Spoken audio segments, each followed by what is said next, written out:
Hello, my little ninjas. My name's Mike. This is my YouTube page, Mox News, and welcome to your Wake and Bake News at 7 p.m. I'm your host, Moxie, and from now on, if I have more than 2 or 3 videos, it's going to be Mox. It's going to be Wake and Bake News because, well, like I was saying, whoever shows up early, like the first 10 minutes, 15 minutes, I'm going to do my best to have a bong hit with because it will possibly encourage more people to show up early. But I'm a dreamer that way.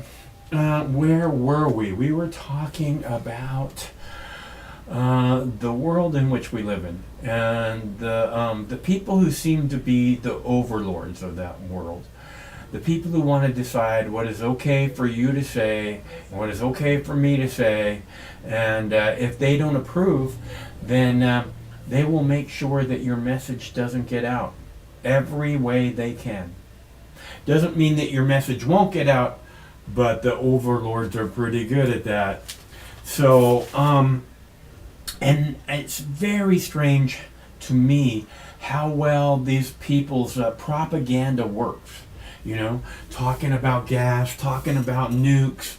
I just keep hearing people say, oh, we need to do this to Russia. Oh, we need to do that.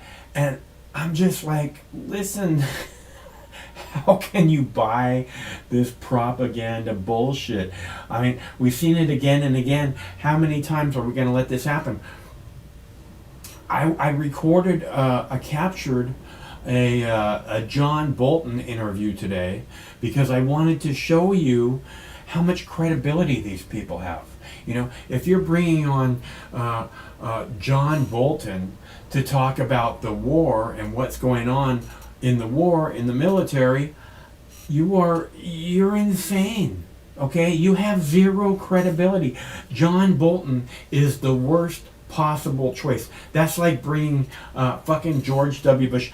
Let's put it this way, Dick Cheney. That's like bringing in Dick Cheney and going, tell us why we need to go to war. And he'd be like, profit, profit, profit, profit, profit. And Bolton is the same way. And this is the credibility that these people who are trying to tell you why we have to be more and more involved in Ukraine, they have zero credibility. Nothing. Nada. You tell me, you give me one good fucking reason, just one, why we should be in Ukraine.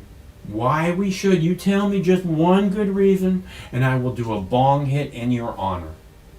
We got to change my opinion, because I see absolutely no reason that we should be in Ukraine whatsoever. Zero. Nothing. And you can go, oh, we have an agreement to fucking protect them. It's a little late on that agreement, okay? If we were supposed to be their big protectors, then we should have been in there immediately. But we're not their big protectors, and we got to stop pretending like we are. Either we're their big protectors, we go in and we stop that shit now, because that's what the world's only superpower should be able to do, right? I mean, come on. The Ukrainians who have nothing, they're blowing the fucking Russians out of the water. We'll get to that in a minute too. You know, and one of the things I've noticed about these fucking ragtag fighting bunch of Ukrainians is every time I see them in uniforms, their uniforms are like clean, like they just came from the fucking the dry cleaner or something. This is not the way war, the theater of war looks. Their uniforms look totally clean. Their boots look totally fucking clean. Okay, that's not a war that I ever heard of. So there's something, you have to look at these people who have lied to us again and again to get us into war.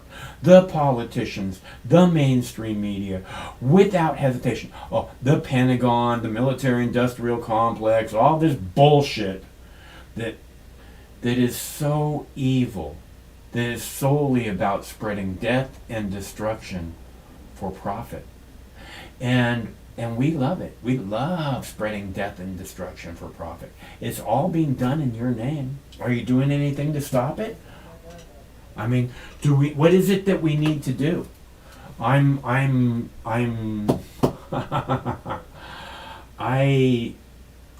I can't stand the shit anymore. I can't stand the assholes coming out to act like somehow John Bolton has credibility. If you bring John Bolton out as if he has credibility, you lose all your credibility, right? So pretty much what I've seen is every news channel, including the rinky-dink bullshit news channels that are trying to get attention, have brought John Bolton on. Maybe not MSNBC. I don't watch MSNBC anymore. But they bring these fucking douchebags who couldn't have less credibility. Who not just couldn't have less credibility, belong in fucking prison for the rest of their lives in order to make the world a safer place for little children. Okay? If you can't understand that, it's solely because you don't want to. They murder little children for profit. Again and again and again. And we're just supposed to believe him. Oh, look, John Bolton's on here. He knows all about murdering little children for fucking profit. So we better listen to what he's saying, because he'll be the reason.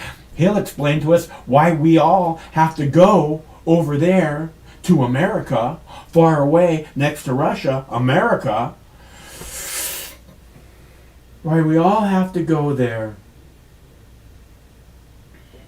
and kill a bunch of babies because John Bolton knows that's what's best. And all you people who are like, oh, abortion is murder. So is war. And for whatever reason, you're willing to do it so blatantly, so obviously, so can't get enough blood and guts in your teeth, in your eyes, in your lungs, in your hair. Ooh, more blood and guts. I want to feel bits of bone in there. Yeah, I'm Christian. I care about life. Come on, who do you think I am? Somebody who couldn't buy a clue with $1 million. That's who I think you are. In case you were wondering. Not you guys. These people that are pro-war, I don't get it. Okay, and also, let me be clear, just like Ron Paul was clear again and again and again, sanctions are an act of war. And we've been putting sanctions and putting sanctions and putting sanctions. Those are an act of war.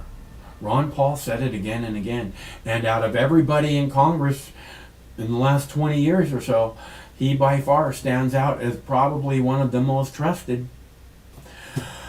Or at least the ones that's saying some of the most important things said in Congress over the last 20 years. Just again, so I hear all these people, oh, we gotta sanction the fuck out of Russia. Oh, why aren't we just saying? And they're saying, what we need to do? We just need to end all oil exports from Russia. And I'm like, you know what? We're importing 1 billion gallons of fucking petrol a day from Russia. 1 billion gallons a day. And somehow you think that the price of gasoline isn't high enough yet. Yeah, let's shut it off, see what happens. I want to pay $10 a gallon gasoline as long as it helps the Ukrainians. Right? I better take a breath. I know, I need to take a bong hit. That sounds even better. Although I do like taking breaths too. It's almost like I have no control on it. It's so good. I'm so addicted to taking breaths. See, I did it there again. Man, I'm such a breath junkie. Let's see what we got here. That's not it. That's not what I got. Is it? No. Where's the shit I got? It's over here. Let's see. Should we start with oil prices? I was just talking about oil prices. We need higher oil prices. You know we do. How about nukes? Should we start with nukes and the threat of nukes and how they could be real and at any time we could die in nuclear holocaust? Should we start there? How about Tulsi Gabbard being censored? I think what we'll do is we will start with online predators. How about that? That sounds like fun. Let's start with online predators. And I will warm up the bong while this is playing, and we will have a nice fat bong hit when I get back after the clip, because I need it. I want it. I don't just want it, I need it right now. So let's do that, and we'll come right back with a nice fat bong hit, huh? Doesn't that sound good? It's a danger we started to see grow in the early days of the pandemic. With more kids at home learning, predators knew just who to target and how. On the path forward out of the pandemic, a new report finds the threat to kids online is only getting worse. Cabo's Holly Menino takes a closer look. The online threat to kids has always been there, the pandemic magnifying it in a new way. Throughout the pandemic, we saw a very large increase overall in those types of reports. The National Center for Missing and Exploited Children released its 2021 report. The center's cyber tip line received a record 29.3 million tips last year. The 2021 report, I think, showed an increase that we knew was possible. Maybe we weren't hoping it was going to be as big as it was, just the overall volume of reports that the cyber tip line had received last year. The report is broken up into several categories. Nearly all saw a rise. Reports of child sexual abuse material, or CSAM, made up more than 99% of all tips. CSAM reports increased by 35% in 1 year and 73% from 2019. Reports of online enticement increased by nearly 17% in 1 year, 130% in 2 years. The executive director attributes the increase to children spending more time online during the pandemic. And the offenders knew this. And so the offenders knew that they would be able to find additional victims online. And to more electronic service providers making reports of CSAM on their platforms as a requirement under federal law. The majority of reports to the cyber tip line come from these companies, not the public. So companies such as Meta, Dropbox, TikTok, Google, all of those different types of companies are required to report any apparent child sexual abuse material that they're aware of on their platform to the cyber tip line. A trend the executive director doesn't expect to slow down. I do expect to continue to see an increase with the different technology tools that companies are able to use to locate this type of content on their systems, and just the amount of people out there that have access to online platforms. Holly Menino, Como News. We asked the executive director what parents can do to make sure their kids are safe. She says talk with your children, and not just once, have several age-appropriate conversations with them. Share the risks that exist online and what can happen. Know about the device that your child has. Make yourself familiar with the apps on the phone and also the parental settings. And lastly, create a safe space for your child so if something does happen, they have someone to tell. For more resources, we have a link to the National Center for Missing and Exploited Children on our website, comonews.com.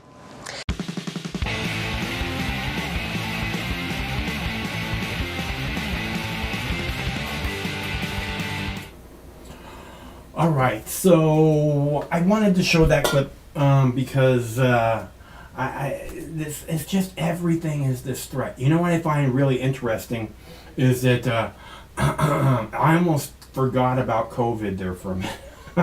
It's like, for a second, I was like, what plague? What deadly plague? Putin solved that issue. Now I have another video I'm going to play for you in just a sec. I'm just going to play the front snippet for you because it says so much about where we're at in Ukraine right now. I hope that you're ready for a bong hit because I'm just letting this cool for a second here so that we can get a proper low temperature dab.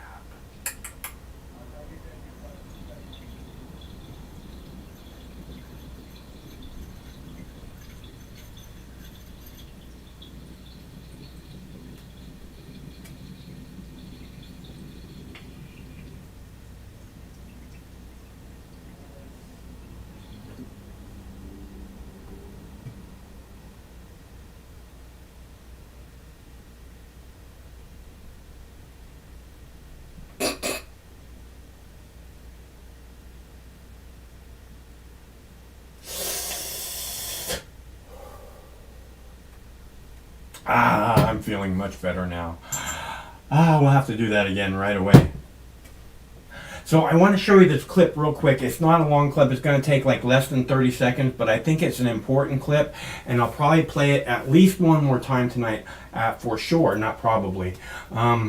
It's this clip where they talk, where it's about Ukraine, right? And what they say in this clip is soldiers, you see soldiers, and they say, "Welcome to America."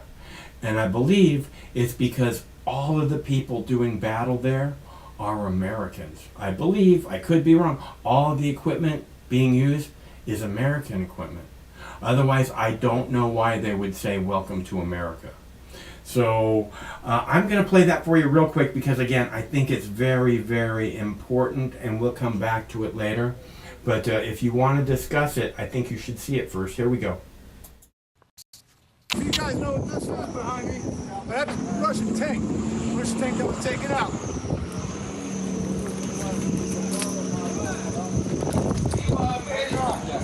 Welcome to America. Welcome to America. That is not America. That is Irpin, which is a suburb of Kyiv. We'll zoom in. It's just about here that the Ukrainians, with the help, obviously, of a lot of United States former soldiers and volunteers, have been able to push back.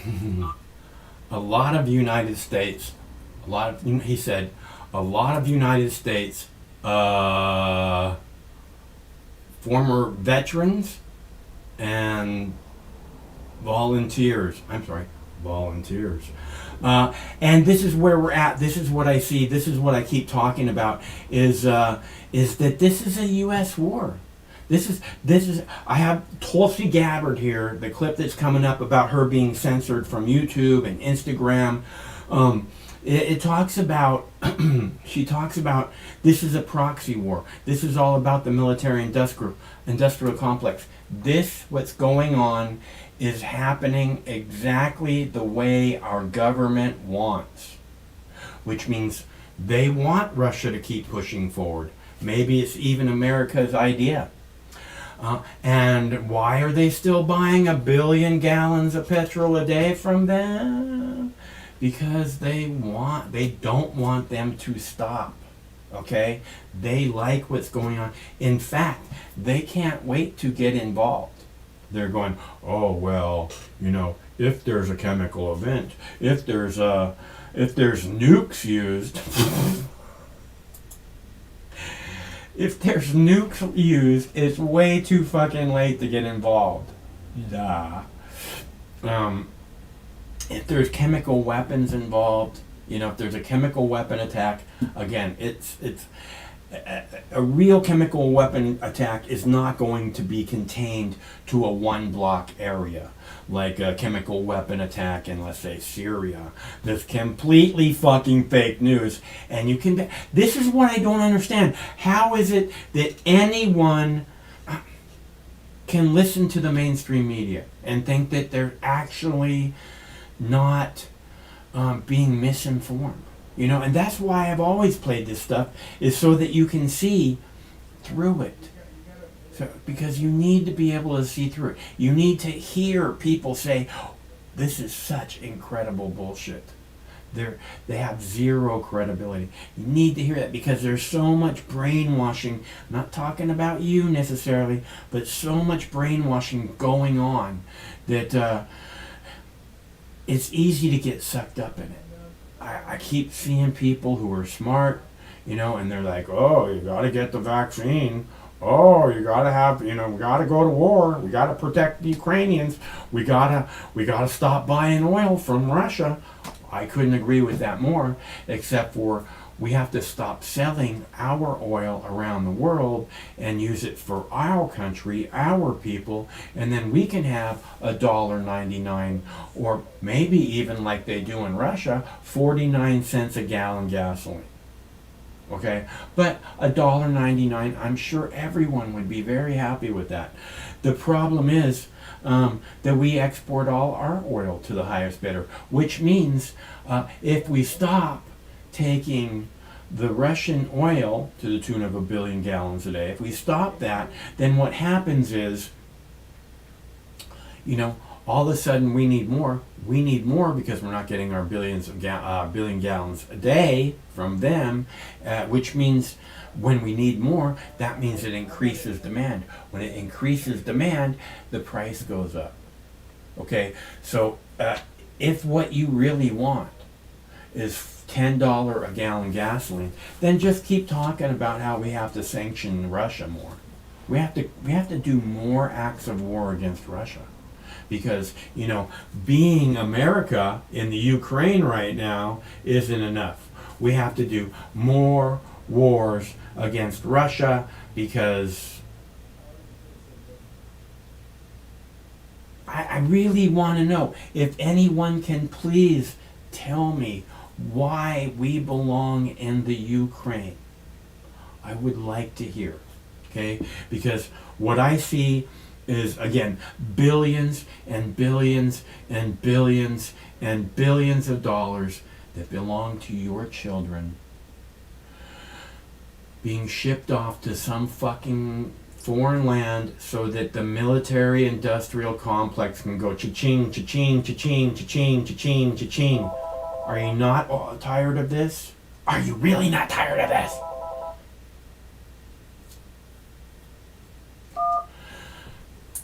Hello, caller. Talking about the military industrial complex. Mark, what's up? It's Brent. That's always your button that you need to call the TV show.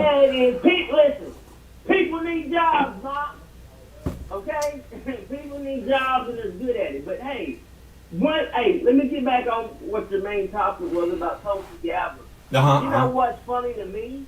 Is I was a big Tulsi Gabbard fan. Yeah. And I never understood, but I knew that not somebody who was in the National Guard of Hawaii as a congresswoman or man would ever win the presidency of the United States.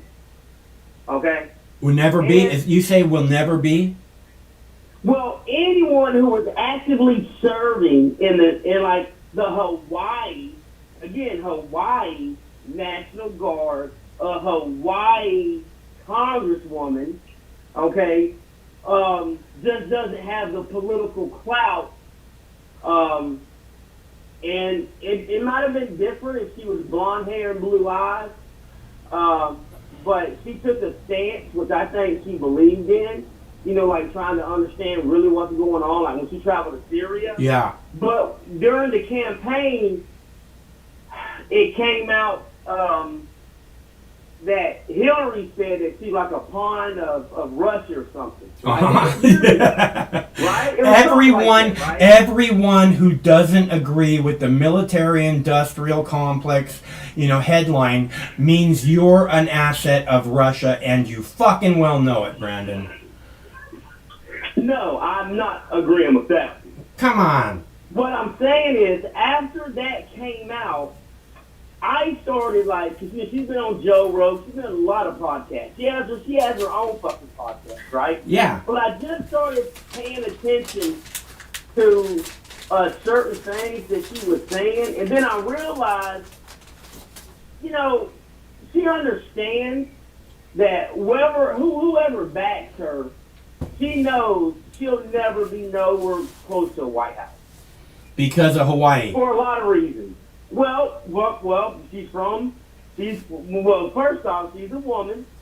And, she's from Hawaii. Come on now, we got to go in there now. So we're not going to have any women presidents in the time that Tulsi Gabbard is alive. Is that right? I'm saying, she's from Hawaii. Okay. Now, if she was from Texas, or, you know, a big city, it had a big cloud, a big-time mayor or a governor, possibly. That's where I'm going with it. Like, she bucked the status quo too early. Like, Barack Obama never bumped the status quo, went from congressman to president. He didn't fuck nothing up. If there was some smoky men in a room who had a playbook for Barack Obama, they laid that shit out perfect, and he won a Super Bowl. Yeah. Okay, for two fucking elections, dominated, right? Yeah. You know what I'm saying? She couldn't keep her fucking mouth shut, and obviously her emotions took over, because if you remember, they first attacked her because her father's very religious and was a church leader, and he said derogatory statements to the young person about homosexuals or whatever. Yeah. So they went after her hard, but when she pretty much annihilated Harris on the stage, Harris fucking much just dropped out. Yeah. You know, so she's done burnt those bridges, and that's the reason why I say that just watch her, because she totally changed. You know what I'm saying? She's just there now to make a career. Don't take nothing that she says legitimately no more. She understands that her doing it for the people, that shit is over with.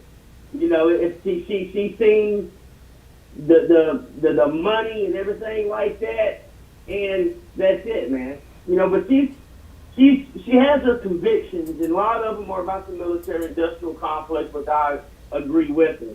But I think that she would have did better if she would have played the game a little while, because she's pretty young, and maybe later on, and just not being so forceful, like a lot of politicians make that mistake. You know, and you're from Hawaii, you know, and you're in the National Guard. You got to think about Hawaii. Yeah. Listen, like you said, though, when she's standing on stage with other candidates or you know, professional politicians, she stands out. And for some reason, it sounds like you think that people that are in... See, I always say that the people with the loudest microphones have the biggest responsibility to speak out. And what I see her speaking out about not wanting to send our sons and daughters off to war.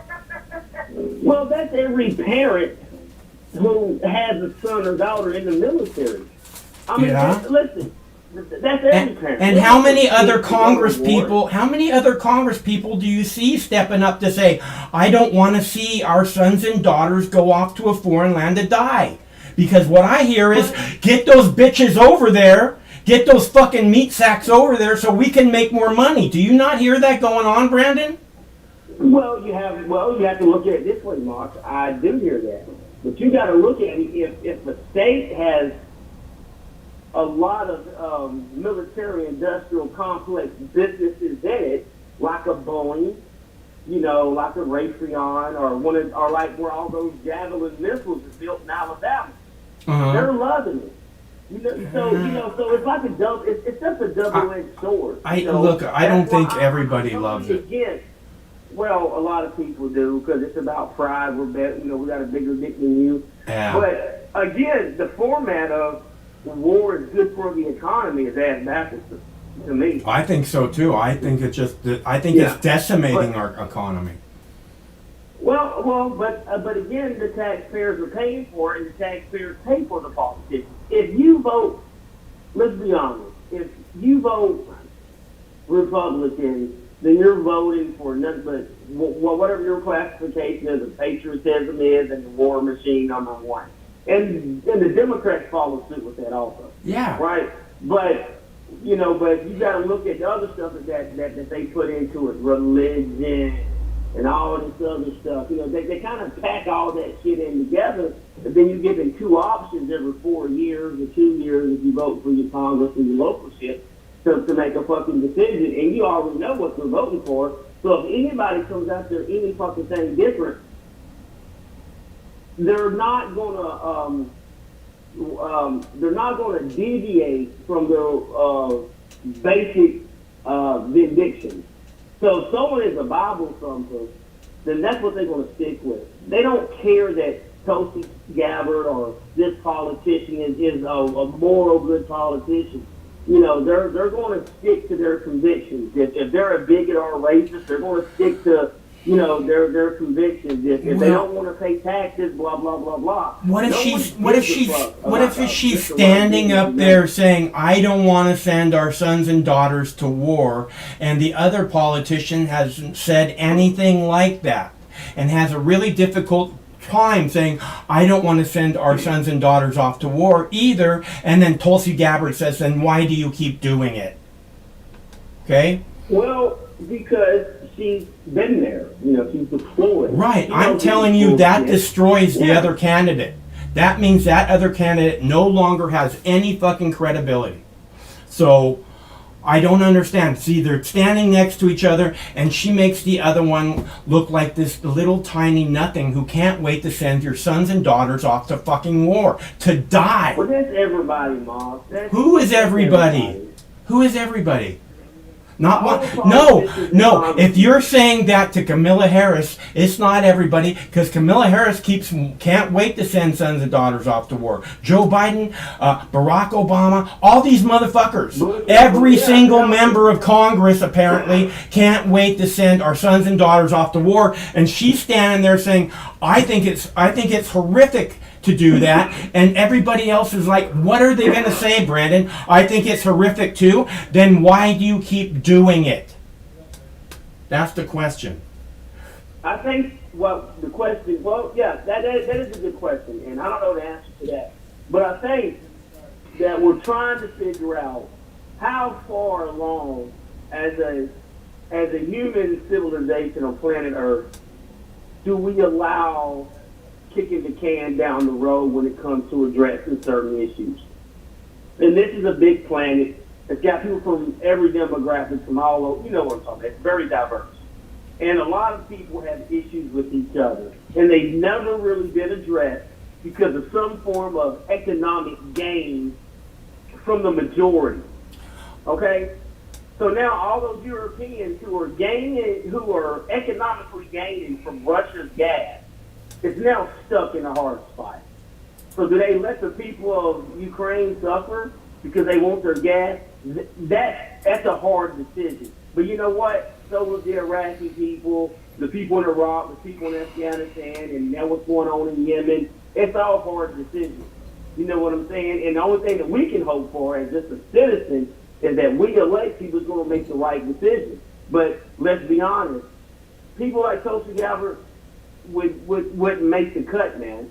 She came out too early is what I'm saying. She could have played the game, waited till she was in her 50s or 60s to run for president and really make a big impact.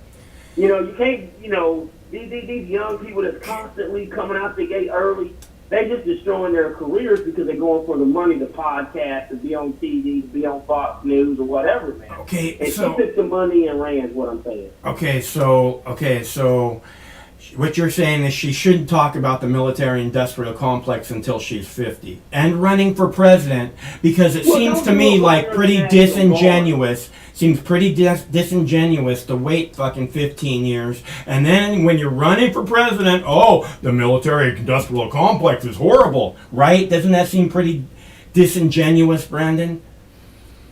No, because look at it this way. Look at the guy who started at the bottom of the company and who's seen everything fucked up, worked his way all the way up. Now he's CEO and he can fix all the wrongs.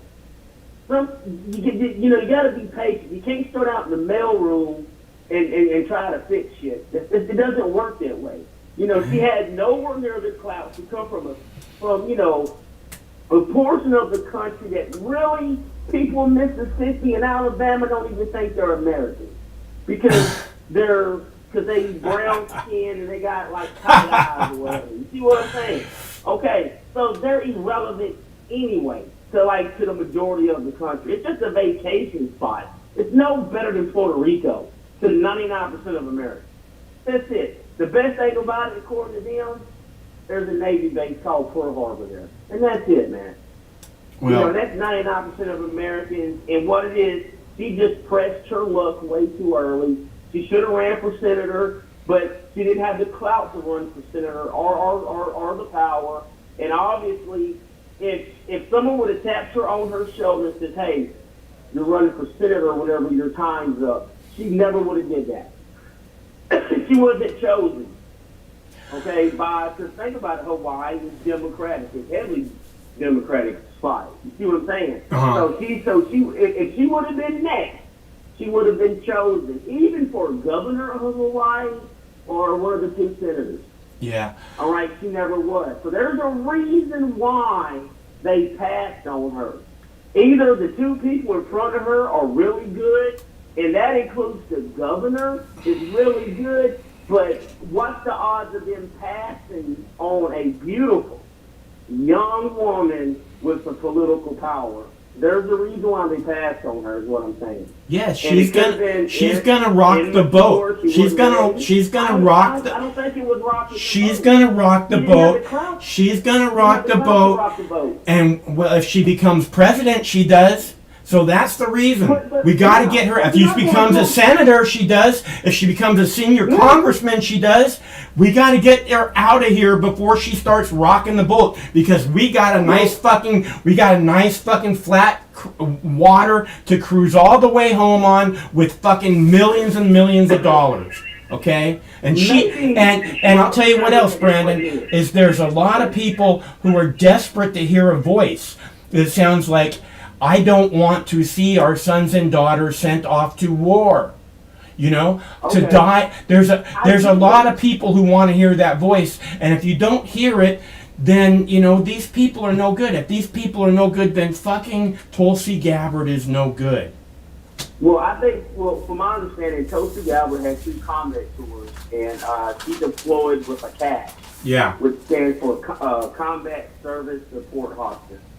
Okay, that's what that can stand for. Mm-hmm. So I don't know if she was a nurse.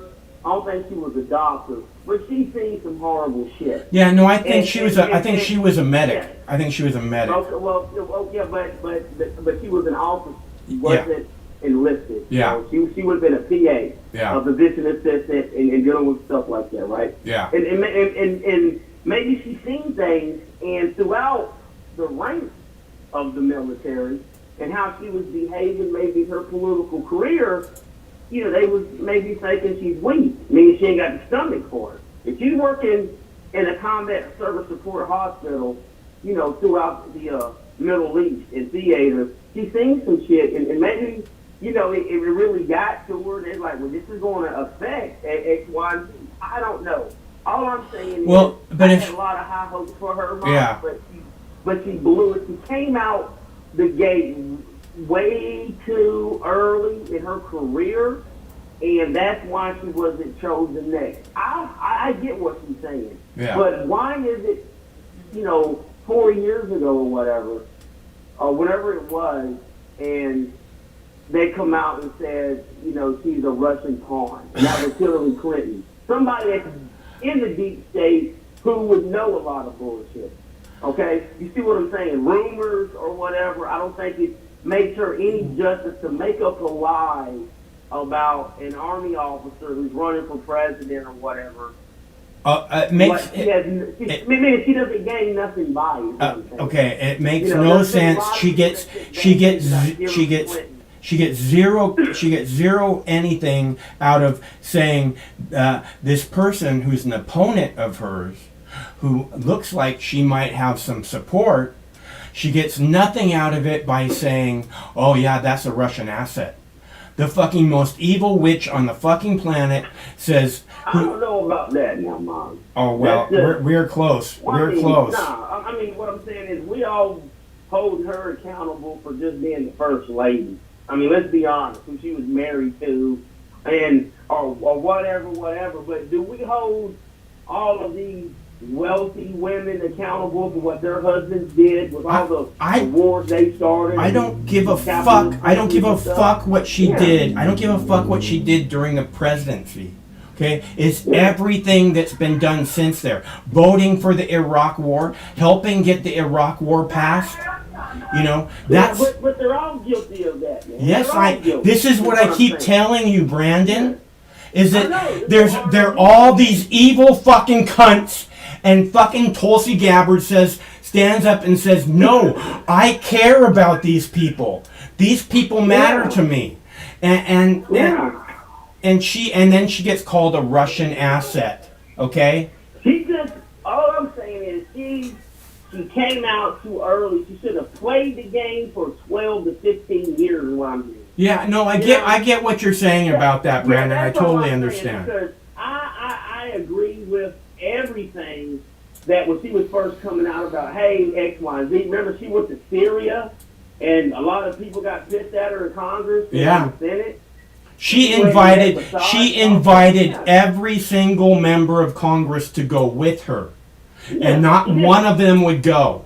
Okay, Yeah, so that's the kind of exactly. balls. Yeah. That's the kind of ball. There's war going on in Syria, and she's Yeah. got the balls to fucking go over there and see what's happening for herself, and then she gets Yeah. called a Russian asset. Okay, so fuck Well, yeah, every well, member of because fucking Congress money. doesn't have the balls to money. go and fucking actually see what's happening. Yeah. Doesn't care what's Oh, no. happening. Yeah, no, I get it, but again, she miscalculated, meaning she thought that when she went vocal with it and went mainstream with it, that she was going to have a big following to really make an impact on just polls and stuff like that.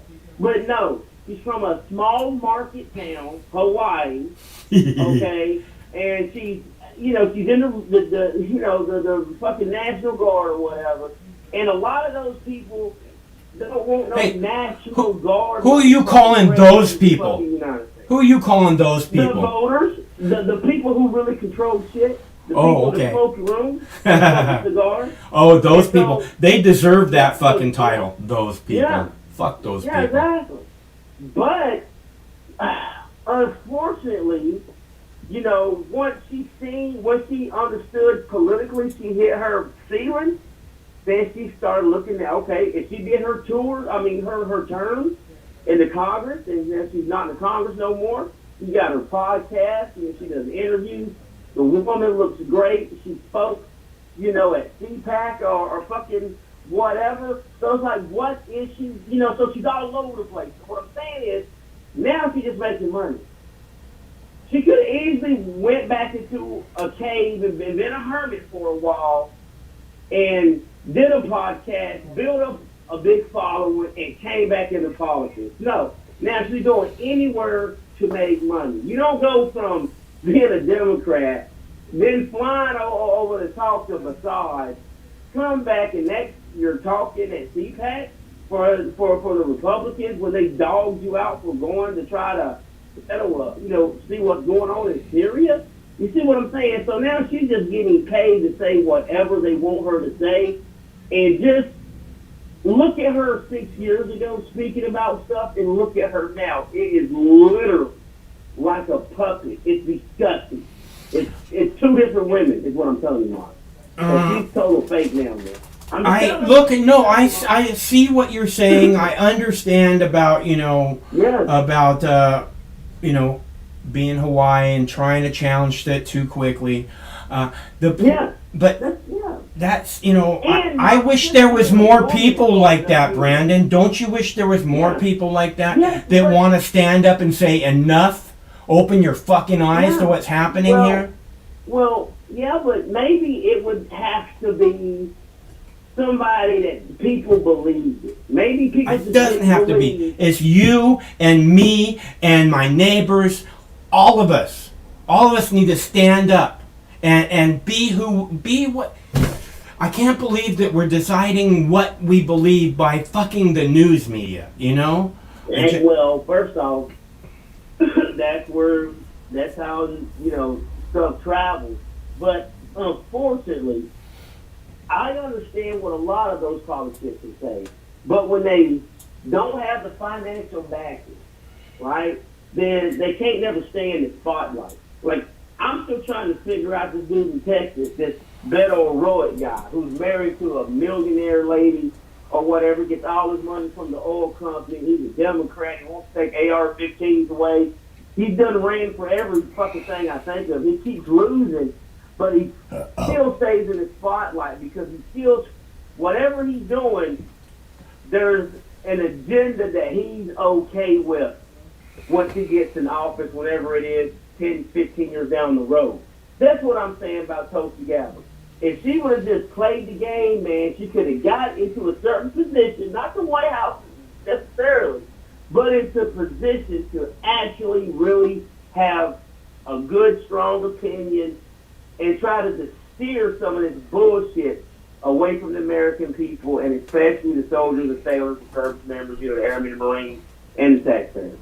But she didn't.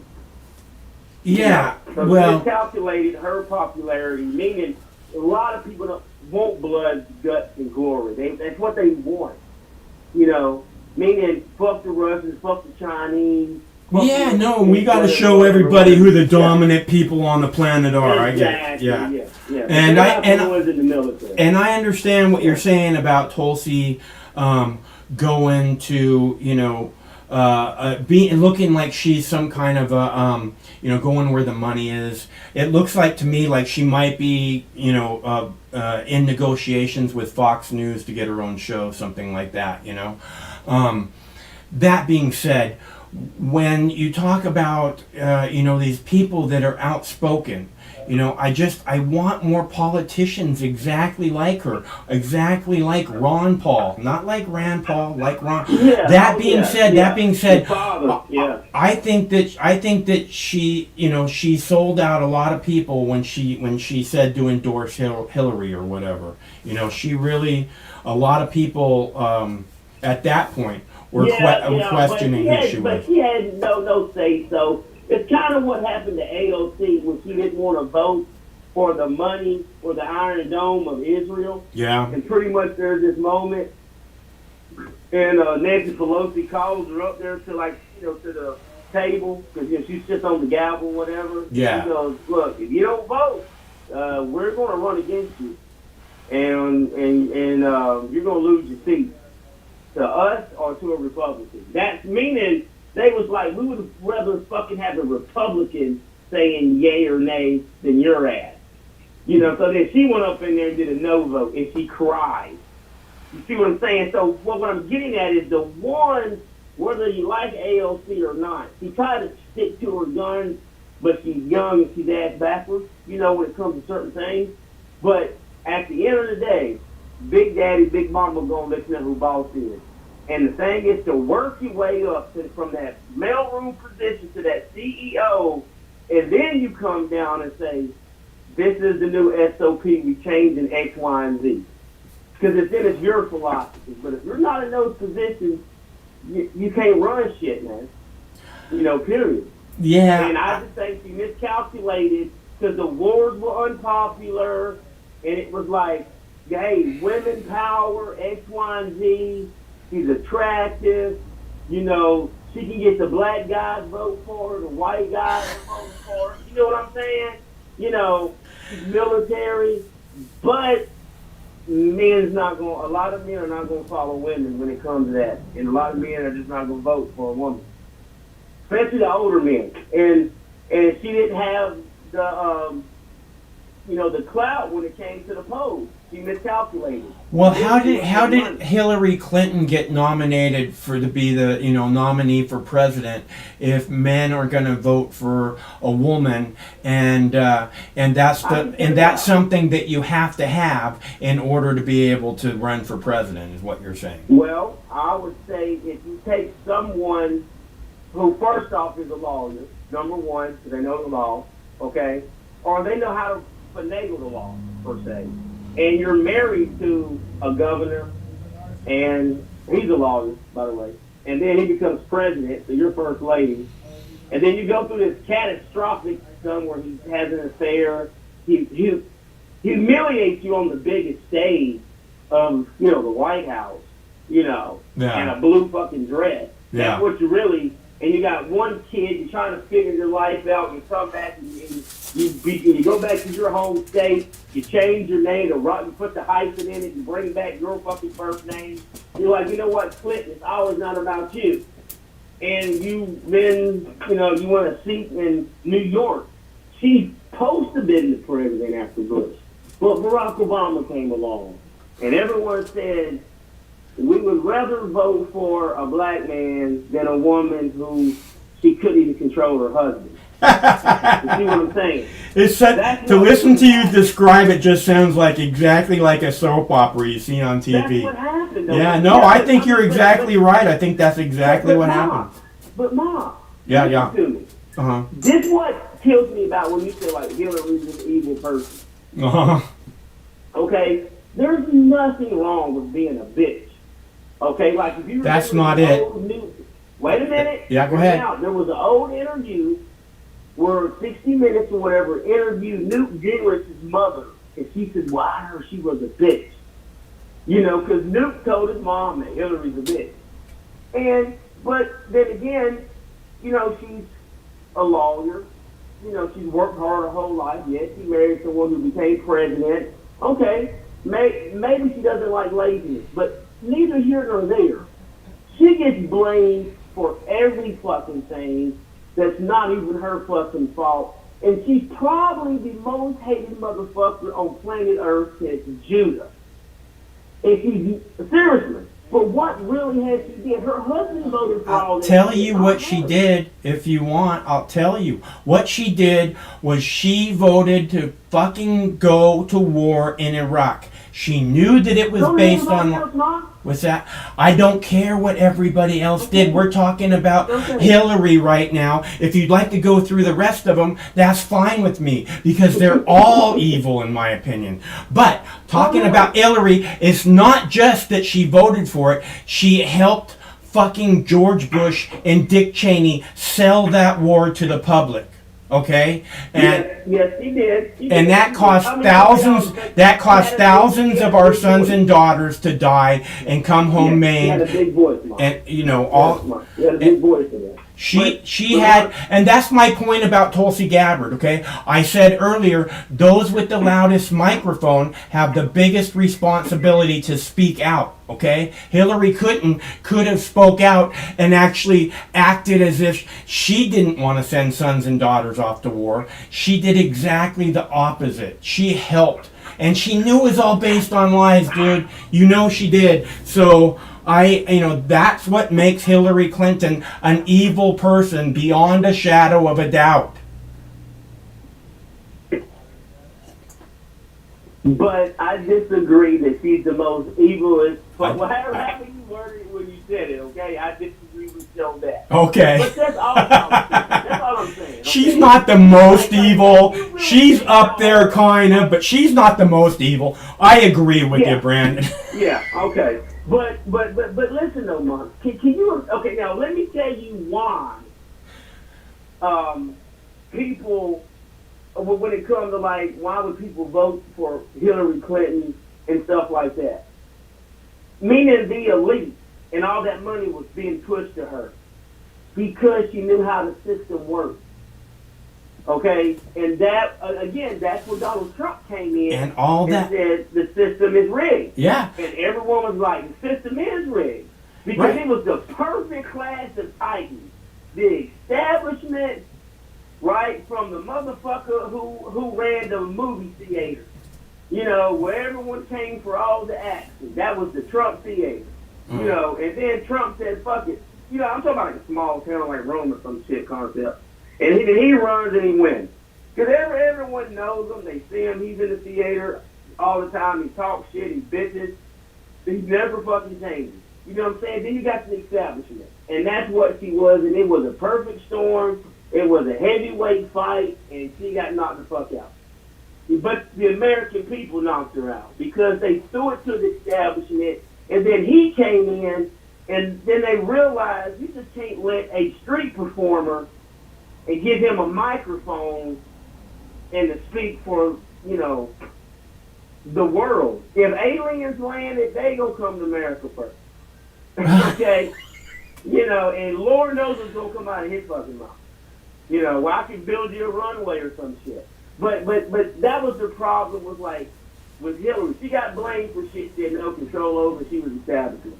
But Tulsi just disappointed me because she wouldn't shut the fuck up. Dude, she could have started a non-profit. She could have took her career on a totally different path, you know, but she didn't. And you're disappointed. You're disappointed because she wouldn't play the game.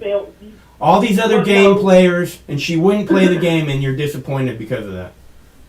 Well, because it would have benefited everybody. I think that she miscalculated and she thought that she should be somewhere where she's not. Meaning she wanted to jump lines. There is, you know, there's an arrangement on a bus. And you're given a seat at a certain point in your life. Because everything else you did up to that point, this is the seat you're given. And they gave her a seat.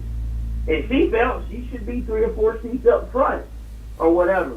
And they said, no, you get your ass back to the 7th seat on the right. You didn't want to take that. You didn't like the fucking view, you know? And she ran her mouth, and she pissed people off. And I just honestly feel that there were absolutely, the sky was the limit for her. And not to say that it can't, but you don't go from one side of the political party to the other side. So now you're from Hawaii, and by the way, white Republican men are not going to vote for you. They're not going to vote for the governor of North or South Dakota, that woman up there or whatever. They're not going to vote for her either. White men are not going to vote for a woman in the Republican Party. They're wasting their fucking time. You know what I'm saying? And that's the same thing that Tulsi Gabbard's doing. Well, she had a lot of potential. She has screwed it up now. I think you're right. I think that somehow she did kind of screw it up, because when I see her on Fox News, although this clip that I'm going to play, you can see the sadness in her eyes. She's talking about not wanting to send soldiers to a faraway land, and you can see the sadness in her eyes, dude. She's not, and it's not fake. But Mom, it's the other stuff where she's on up in there where she's criticizing politicians now. And you can just see, you know, that how dare she? No, just how she moves her head when she speaks, and she does the whole gimmick. She'll put a hand up, you know, and she'll sigh. Again, she's just a political pundit now, whatever. It's, you know, she's worthless to me personally, because I can't trust the lady now. I could have trusted her. Is there anyone in Congress? Is there anyone in Congress? Is there anyone in Congress that you do trust? To be honest, and well, if I could take maybe 4 or 5 of them, and take bits and pieces from all of them, yeah, seriously. And listen, I'm talking about some great things from Republican congressmen and Democrat congressmen said. You know, really when it just comes to America standing its ground for ourselves when it comes to, you know, product, producing jobs, and the economic side of things, instead of being so reliant on other countries for certain resources or whatever. I fucking get it. I think everybody else does too. But nah, man, it's the ones that you really, really like are the ones you never know, because they don't speak. You know, well, if you look at the Republican Party, Ron Paul spoke as much as they would let him. You know, Dennis Kucinich spoke constantly, and Tulsi Gabbard spoke as much as they would let her too. So I don't think that's correct. Is it the ones that you really like you don't ever see speaking? I mean, you know, they may be like unless you're saying that they won't let them speak, but well, look at it this way. Let's just say you try out your whole life to be center field, right? Or first base. Or, which I know you want to be sports fan, I'm talking about baseball. And then one day throughout your career, someone taps you on the shoulder and says, hey, listen, you're going to be a relief pitcher for the rest of your life, but you're going to do a lot of good, you're going to help the team out. That's fine. Okay? I think Tulsi Gabbard was an excellent talent. And I think that you overcalculated and people got into her, and maybe people got into her to just fuck her up because they seen the danger she had 15 to 12 years down the road. And that's what I think happened to her. You know, she got misguided, man, is what I'm saying. You know. I hear you. I hear you saying that. All I'm saying is that I want more people that aren't playing the game in Congress. Lots and lots more. In fact, I want the military-industrial complex, and you speak at CPAC. You're not going to do nothing. I want the entire Congress to be filled with people who aren't playing the game, who have bigger priorities than playing the game. Being a politician should not be a career, Brandon. No, but listen, there's people that are good at certain things. Like me and my buddy was talking about this today. And we were talking about this crazy shit, and we're both vets, he's fucking Marine shit. And I was like, look, man, I'm like, there's a reason why certain people that are firefighters stay on EMS.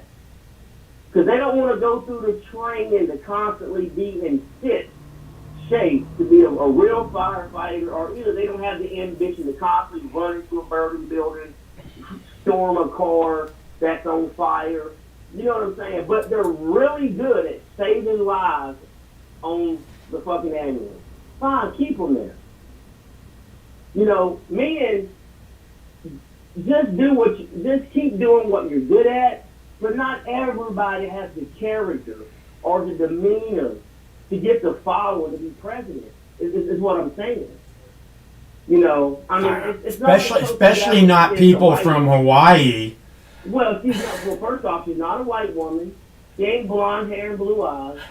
Okay? You know, she ain't talking like you need a gun up under your pillow. You know, so you know that's not her demeanor. So, and that's what some men want to hear, but they're not going to vote for them women, because those type of men don't listen to women. Anyway, okay, so that's what I'm getting at. Like, she could have been a very good asset to in whatever political party was the Democratic Party, of course, at the time.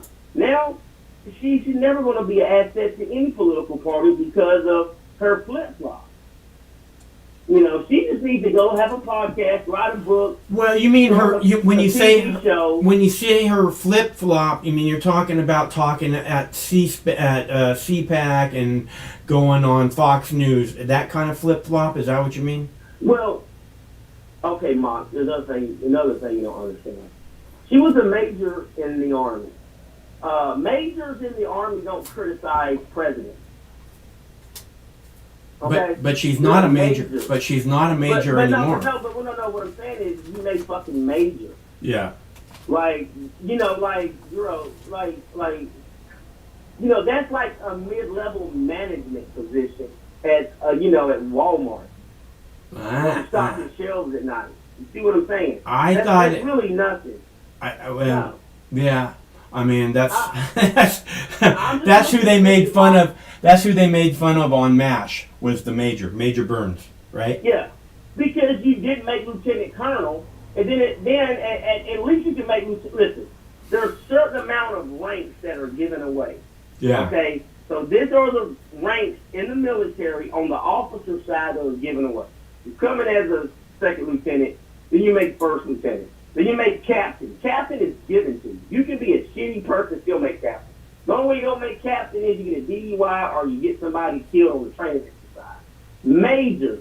Once you make major, you're never in command as a major. Huh. You're only in command literally 2 times of your typical career. As a captain, every captain's got to be in command, and as a lieutenant colonel. And if you want, and the lieutenant colonel, that's only if you want to make full bird colonel. Okay? So only a select few of lieutenant colonels made colonel because they were selected for command. So you have all these majors who just sit back and make good money for doing paperwork. They made coffee, that's it. Her career was not special. And so you're not going to see her be a major in any branch of service to 04 and criticize a president of the United States. Oh, that's one thing. You know, she was too lippy. You know, that's what I'm saying. You know, all she had to do was shut the fuck up and play the game, and believe me, she would have a position on the Biden administration that would benefit Americans. I think that, you know, as long as you're a game player, you have the potential to be limitless. You know, like you're saying, she could have been president, but because she's not playing the game, as you like to call it, she doesn't have any chance at all to become president. So maybe she held a position that lasted 40 years in the government, where she did more than she could ever do instead of just be president for 4 or 8 years. Yeah. No. And, you know, that's the bigger picture of what I'm doing. Yeah, no, I hear you. She was you know, she just got misinformed, and she was like, hey, it's time for a woman to come up, and people probably talked her into it, and she just took bad advice, man. It's kind of like that athlete or that player that signs with the wrong team because he listens to the wrong people and then he never gets utilized. You know, that like no one benefits from his assets. Maybe her assets isn't to be the leader of the free world. Maybe her assets is to go out there and talk to other world leaders where there's a fucking difference. And guess what? She doesn't look like European. You know, she's kind of tone skin, black hair. So maybe she can do some of those deals in the Middle East just because of how she looks. Or in Asia. You know, but you send blonde-haired, blue-eyed white devil to try to negotiate with the Chinese or Africans, they're not going to hit. They're not going to have it. I'm just telling you, man. She was a better asset than what she is right fucking now being entertainment and top of the fucking town. That's it. Yeah, I think it's entirely possible that you're correct. At the same time, I don't want game players. I want people who speak out. And by the way, the Google says that her rank is lieutenant colonel. Okay, all right. So that means she got promoted. I thought when she was major. And that's typical. She should be retired by now. You know, because but what I'm saying is she just got misguided. She listened to the wrong people, and then she didn't know what to expect. And so when people came after her, she came after them more, and she was better at it. Like when she came after Harris, you know, it ended her fucking run as the president. And then she gets selected for vice president. You see what I'm saying? Yeah. Now imagine if Tulsi Gabbard would have just been behaved a little more. She would be fucking vice president. That's how serious this shit was, Mom. So which one would be a better asset to us right now? Tulsi Gabbard vice president or Kamala Harris? Kamala Harris is in so much over her head, dude. So and she's being horrible representative of the United States. I just it's impossible to believe that someone elected her. Kid. Yeah.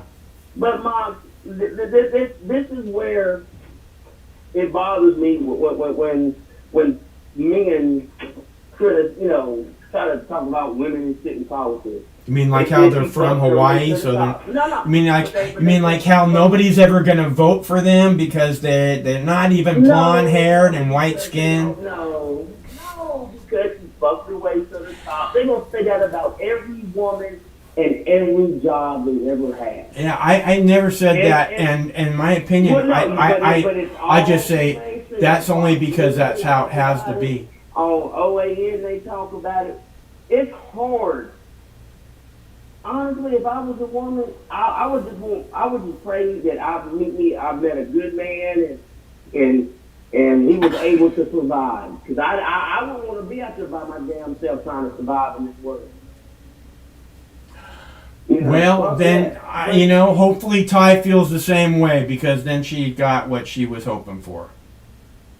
Oh, she ain't got no choice. I ain't going nowhere. All right. Hey, listen. Hey, she go ahead. My wife left me right now. When she woke up in the morning, I'd be outside raking leaves, looking at her. And when there ain't no leaves, I just get in the front yard. I ain't going nowhere, woman. You know what I'm saying? She's like, damn it. I'm sure that's what she's like. Yeah, man, she's doing good. She bought a new gun. Right on, what kind? Oh, man, it's like a CPX or something. We hadn't shot it yet. She picked it up on Saturday, so we got to go shoot it next week because the kids are still on spring break this week. So we'll go to the gun range next week. How many rounds does that hold? Well, it's a small mag, but we'll be shopping for some expensive. Yeah. You know, it has no safety. You know, your fingers is safety. Huh. So, here in Missouri, it's dude, you don't need license for conceal or nothing. It's wild, wild west out here, man. Yeah, so no one really gives a shit about guns. Everyone seems responsible unless it's a criminal. You know, unfortunately. Yeah, but that's all criminals. They're going to be irresponsible with firearms anyway. But yeah, man, so that's it. But, she got a birthday coming up next month, Mom. Uh-huh. So I'm going to have to coordinate something with you, man, and make you chime in when I call in. Huh? That's a nice ring to it, didn't it? I'm always interested in chiming in. I wish I wasn't. All right, boss. Well, look, Mark, let me bounce. Good show. But to be honest, from the bottom of my heart, man, I think Tulsi Gabbard she had the sky was the limit. And whatever happened, she just followed bad advice, man. And there's a way to recover. But, maybe she needs to listen to Mark's news sometimes when Two Bucks Star Brandon calls in. All right, Mark. I'm going to holler at you later. All right, bro. It's good. Hey, do you want me to send you some seeds? Did you get my email? Yeah, sure. Yeah, man. Okay, I'll send you some seeds. All right, thank you, sir. Okay, talk to you later. All right. All right, so I think we should play a video now so that I can go and heat up a cup of tea. Let's see, we should play a video about Tulsi Gabbard, but it's not long enough for me to heat up a cup of tea. I'm going to play this other video about Russian nukes because it's very important, okay? I'm going to play the video about Tulsi Gabbard because of what Brandon was just talking about playing the game and all of that. This show's about Tulsi Gabbard, YouTube being censoring Tulsi Gabbard, and again, this comes exactly back to what Brandon was saying about her not playing the game. She's not towing the company line, saying, "Oh, Russia's the worst people in the world." Putin is a fucking piece of shit. Just like pretty much all leaders around the world. Joe Biden is such a giant piece of shit. And I just, again, it comes back to this thing for me where it's like, I don't see how we have business in Ukraine, okay? And according to Tulsi, we're only making it worse. We're there expanding the war. We're there shipping weapons in, which just makes more people die. We're there basically, well, let's put it this way. Let's watch this one more time and we can understand about where there is, okay? Because I think this is incredibly important about when we talk about Ukraine, we're talking about where there, over there, where there is, Ukraine is, You guys know what this is behind me? That's a Russian tank. Russian tank that was taken out.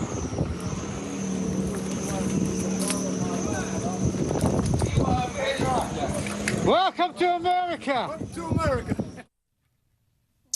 That is not America. That is Irpin, which is a suburb of Kyiv. We'll zoom in. It's just about here that the Ukrainians, with the help, obviously, of a lot of United States former soldiers and volunteers, have been able to push back the Russians throughout this whole area. United States foreign soldiers, United States former soldiers, that's what it was. United States former soldiers and volunteers. So it's a bunch of bullshit. This is Americans' war. There's Americans there. It's just getting worse. They're there apparently to expand the war.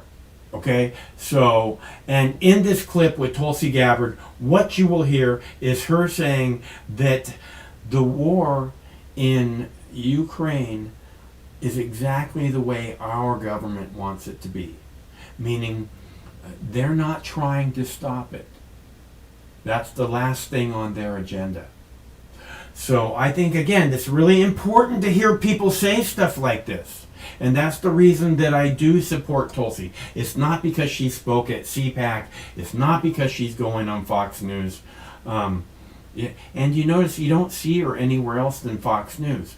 So when you go, oh, well, you only see her on Fox News. Yeah, because these other people won't give her a platform to speak about things that she thinks is incredibly important. And again, I want to make the point that when you watch her talking and she's talking about sons and daughters going off to war to die, when she's talking, you can see the sadness in her eyes.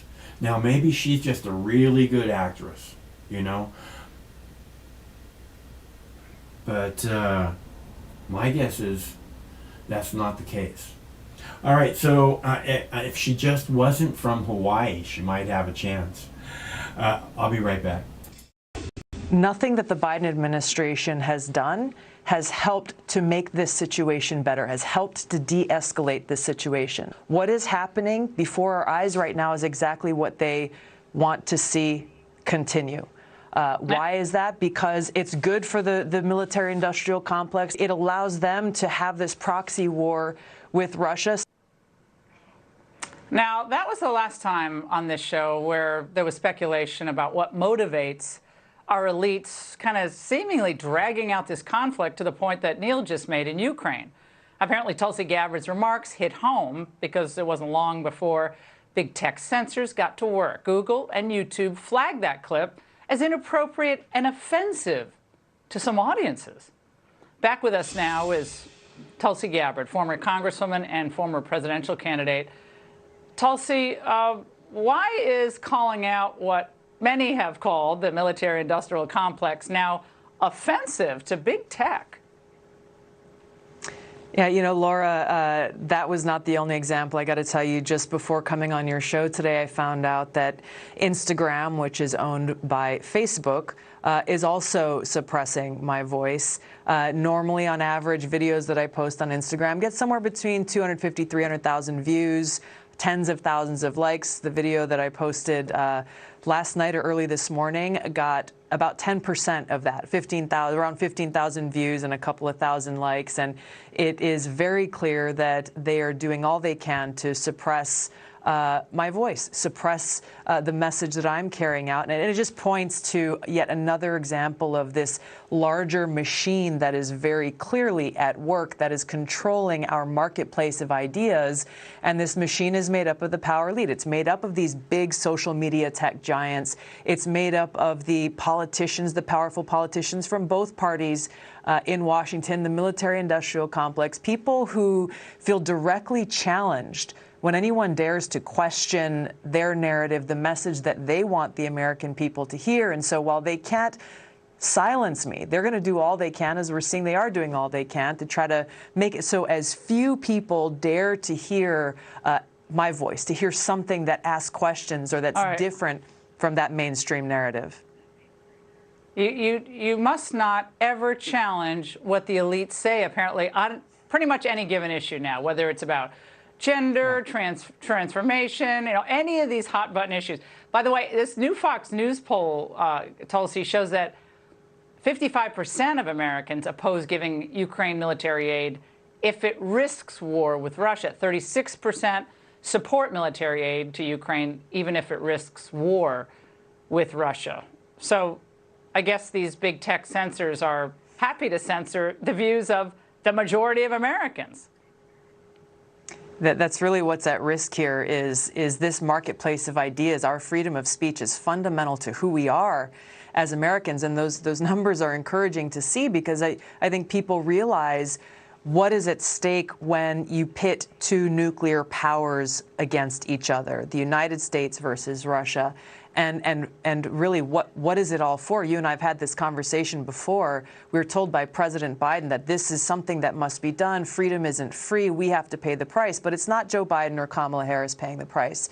It's everyday Americans all across the country who are struggling every day to make ends meet, who are paying the price for the fact that this president is failing to do all that he can to bring about an end to this conflict. Well, the war crimes comment today, again, very well may be true, right? But you have to ask the next question. Where does that take someone who they say is so unbalanced, perhaps mentally unbalanced, as Vladimir Putin? Does that corner him and say, well, what the heck? Push the button? Does it send him into a complete wild, crazy rage?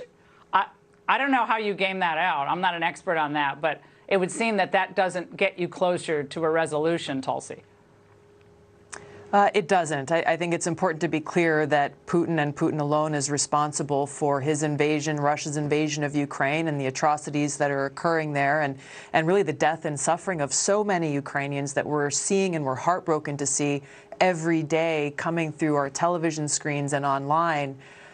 We as Americans need to hold our president accountable and responsible to see what is he actually doing, what is his strategy to bring about an end to this conflict, to encourage negotiations, and thus far we have not seen that at all.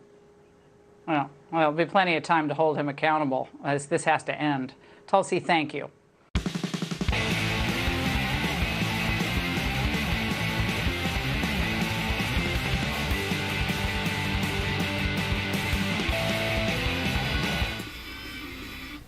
She said there at the end, not Tulsi, Laura. She said there at the end, there's plenty of time to hold them accountable. There's never time to hold them accountable. People ask about Barack Obama holding George W. Bush accountable. You know what Barack Obama said? He said we have to look forward, not backward.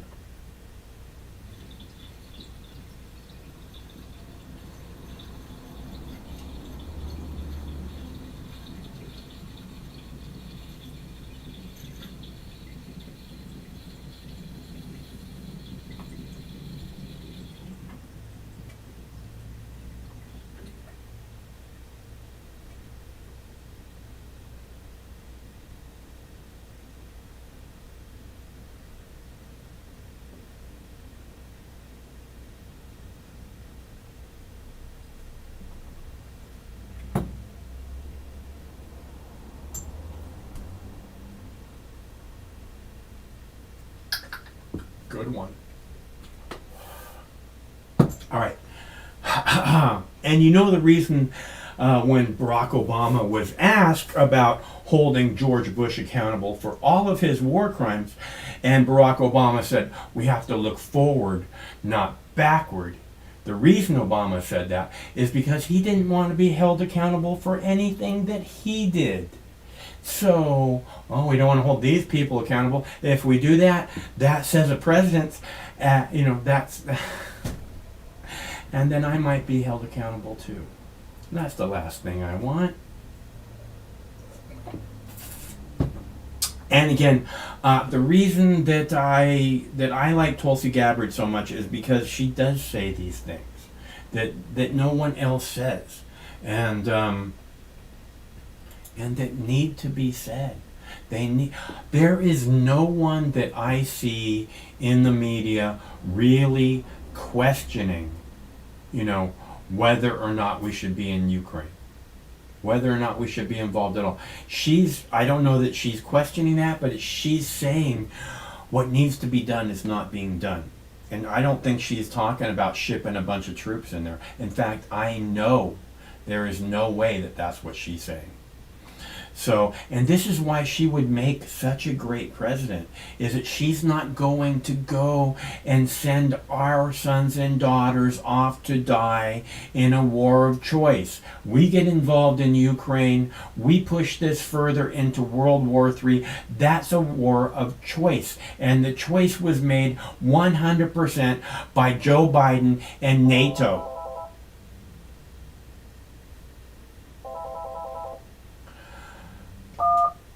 Hello, caller. Hey, Mike, how are you today?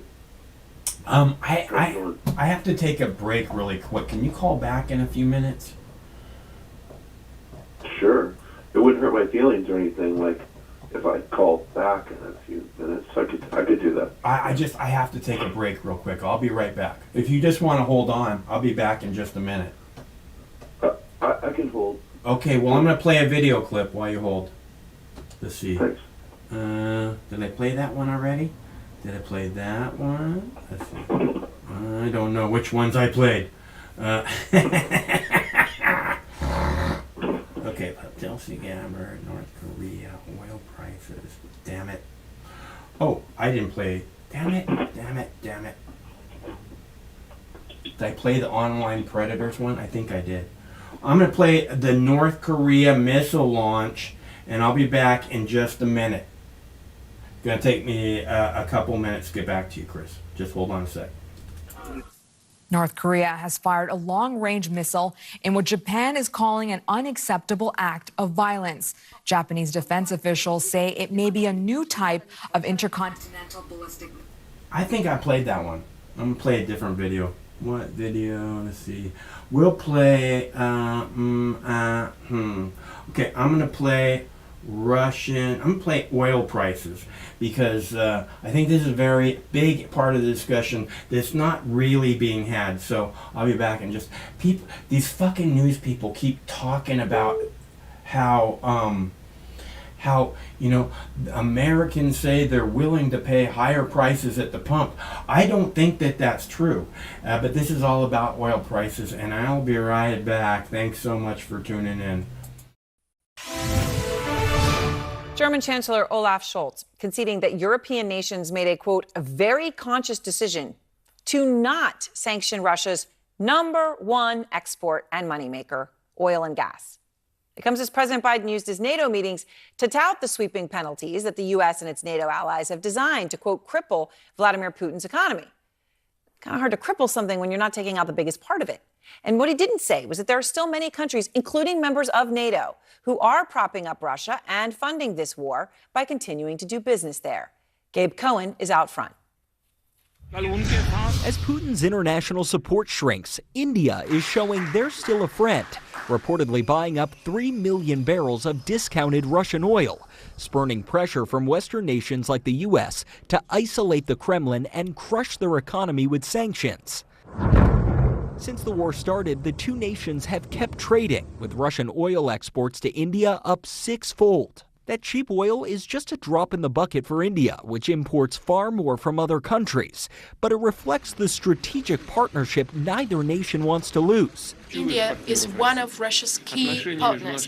The relationship between our states is of strategic and especially privileged nature. It's a bond built on defense spending. India buys somewhere between 60 and 85% of their weapons from Russia, key to containing Pakistan and China along their border. While India is slowly diversifying that spending, they're still under contract to buy a $5.4 billion air defense system from Russia, along with a $3.1 billion line of tanks. So you can't certainly break that relationship. The Indian defense preparedness, as it were, is going to be very, very seriously hampered. So India's response to Russia's atrocities in Ukraine has been careful and calculated. On a call last month, Prime Minister Narendra Modi appealed to Putin to end the violence. But at the UN, India was one of 35 countries that abstained from a vote to condemn Russia for the invasion. Several nations are taking a similar approach to Russia, balancing pressure from the West and their own political and economic interests,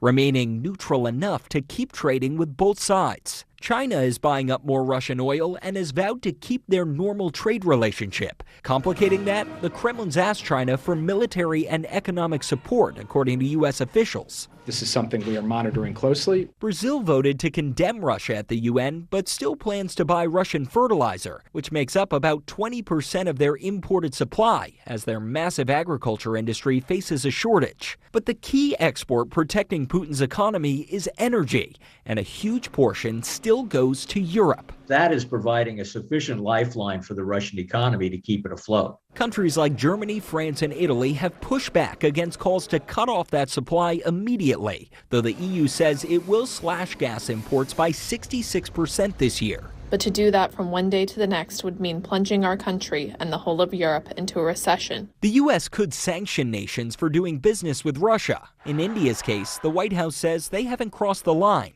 though it's unclear where that line actually is. The rest of the world is watching where you're going to stand as it relates to this conflict. Now, Aaron, some experts think as this war escalates, it'll get harder for countries to stay neutral. And yet there was a UN vote today to call for Russia to stop its invasion. 38 countries abstained. They stayed neutral. In that vote a month ago to condemn Russia, only 35 countries abstained. So based on that, it doesn't look like more countries are necessarily heeding pressure to pick a side. A really important point. Thank you so much, Gabe. So on the back of that report, I want to bring in Louisa Kroll, the executive editor of Forbes. So, Lisa, the Russian economy has been battered, right? But obviously, if the single biggest part of your economy is energy, which it is, and people are still buying it, those people, those countries are funding your war. And it's not just China.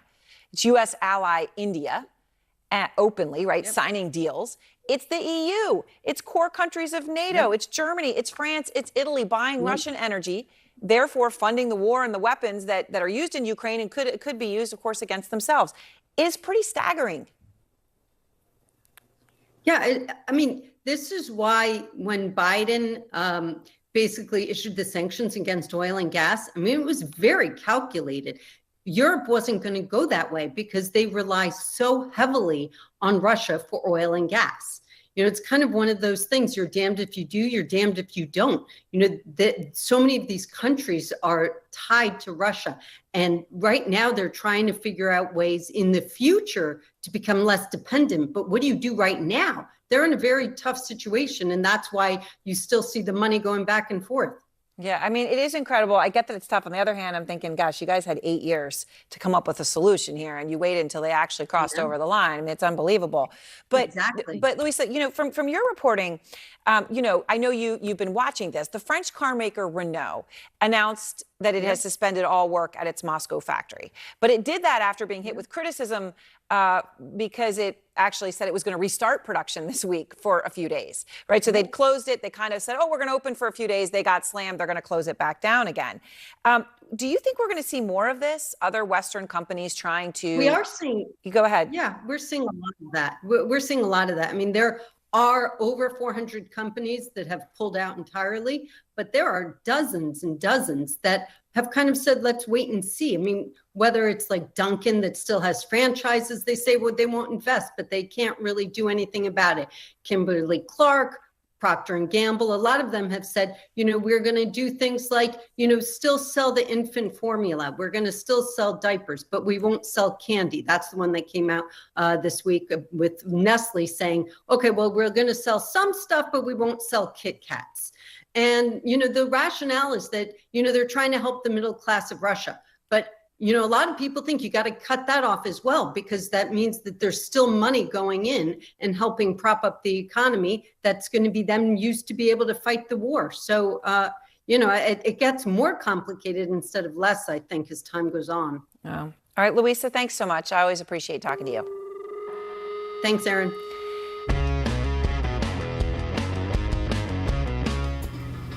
All right. Hey, thanks for holding, Chris. Hold on just a sec. So again, this is all the fear. We have to fuck with Russia, and it just gets worse. I mean, it's every time they fuck with Russia, it's going to be fucking directly with us and the rest of the world, and that's what our government is doing purposefully. What's up, Chris? Not much, Mike. I've been listening to a little bit of your program. I listened to the beginning of the program when you were playing the piece about children parents who are afraid of their children being abducted online or taken advantage of by strangers online. That's kind of weird, I thought. They always bring out the kids, right? Yeah. The fear of children being harmed when they're doing something nefarious. And and really what I think they're doing is they're just trying to have access to everybody's computer. So whether you have pornographic images on your computer of children or not isn't really the point. It's like it's the way for them to get into your system, and then once they're in your system, they like have opportunity to look anywhere they want inside of your system. And I've noticed that like in the last 5 or 10 years, there have been a fair amount of people who are involved in like the financial industry who end up getting in trouble and having their names in the paper, right, for having pornographic images on their computer. Well, that's kind of interesting because, like, pornography was one of the most popular things on the internet when it first started. It still is one of the most popular, you know what I'm saying? Like, so I think pornography in America generates about 3 or 4 times the revenue as NFL, as an NFL. So we're clear about the popularity of pornography.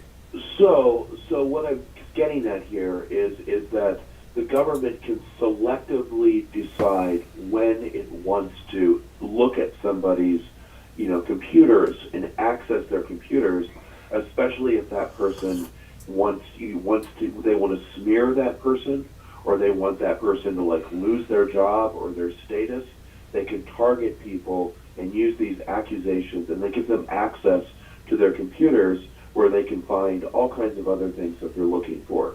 So I'm just suspicious of like the media warning us about children and the way that the government would respond to this whole issue of child pornography. So on that score, I guess I might agree maybe with the Supreme Court justice. This seems to be an issue now because of the controversy that's going on in the with the Supreme Court nominee, right? Mm-hmm. Familiar with that, Mike? Yeah, So, I keep hearing him bring it up. It seems like right. it So seems like if you be- keep trying to connect her somehow to child pornography, it's just going to drive people to go, oh, we can't have her. She's in favor of child pornography, right? So stupid. Right, and what she did is she looked at the sentencing guidelines and made some determination that this person probably should not be in jail for 25 years for having, X amount of images on their computer of child pornography. Like the amount of time didn't justify the crime or something like that. That was her rationalization. And it's interesting because, the Save the Children rhetoric is like so powerful that, armed robbery is a pretty serious offense too, Mike. You know what I mean? Yeah. And not that many people who commit armed robbery spend like 15 years in jail with like strict sentencing guidelines. And I realize the goal of all of this policy is to discourage the behavior of exploiting children, and I'm all for that. But I don't know if like using the prison system for 20 years at a pop is like really the right solution either. So I probably would agree with the judge on that score, although I don't know if she's probably the best candidate to be the Supreme Court justice, right? It's easy to chemically castrate people. I don't think it would be such a big deal that children or whatever sexual things wouldn't be such a big deal if you didn't have any balls. Yeah. Or I'm not saying castrate people. I'm saying chemically castrate people, meaning Right. they So just they lose desire. They don't have the urge anymore. Their dick won't get hard. What's the point? It's just frustrating. Well, it would be horrible to be falsely accused of something like that, right? And then to have to receive the punishment of being chemically castrated. Yeah. Not having any. I agree. That would be horrible, horrific. So, and that is kind of the risk, where that's the kind of Brave New World, Aldous Huxley world, where we modify people in the test tubes before they're born. And then they're kind of assigned positions in life based on their abilities, and we modify them throughout their life by giving them drugs so that they perform, up to par, up to task. Well, there was a story that I didn't hear on your program though. Julian Assange got married today. Oh yeah, no, I didn't. Who? Pammy Anderson? Stella Morris is the woman's name, and they have a child together who's only 1 year old. Oh, that's really good. Had to have fucked. Yeah, that's awesome. They had to have fucked in the Ecuadorian embassy for that kid to be created. By the way. Yeah. Well. So she was a lawyer. He's been in prison for longer than that, hasn't he? I think he's been in British prison for a couple of years, but he was in the Ecuadorian prison like for 5 years or something. The embassy, not the prison. Living in exile. Yeah. Right? And that's where also while he was living in the embassy, private contractors that worked for the Central Intelligence Agency had bugged and put cameras in every single corner of that small apartment. So the Central Intelligence Agency was watching him consult with his lawyers, watching him talk with his family, watching him write, watching him freak out, all of it. They were monitoring him 24 hours a day. USA Inc. And I don't agree with Tulsi Gabbard about everything, but I'll say one thing about her. She was vocally supportive of Julian Assange. All right. Yeah. And that's very few politicians in the United States put their neck out and said anything positive about Julian Assange, right? And also, but there's some problems with her as well. Like, she is a member of the Council on Foreign Relations, which makes Foreign Affairs and Foreign Policy magazine. That's a mainstream establishment, like Atlantic Council, like way pro-war kind of, American domination, that kind of institution. And she does belong to that institution.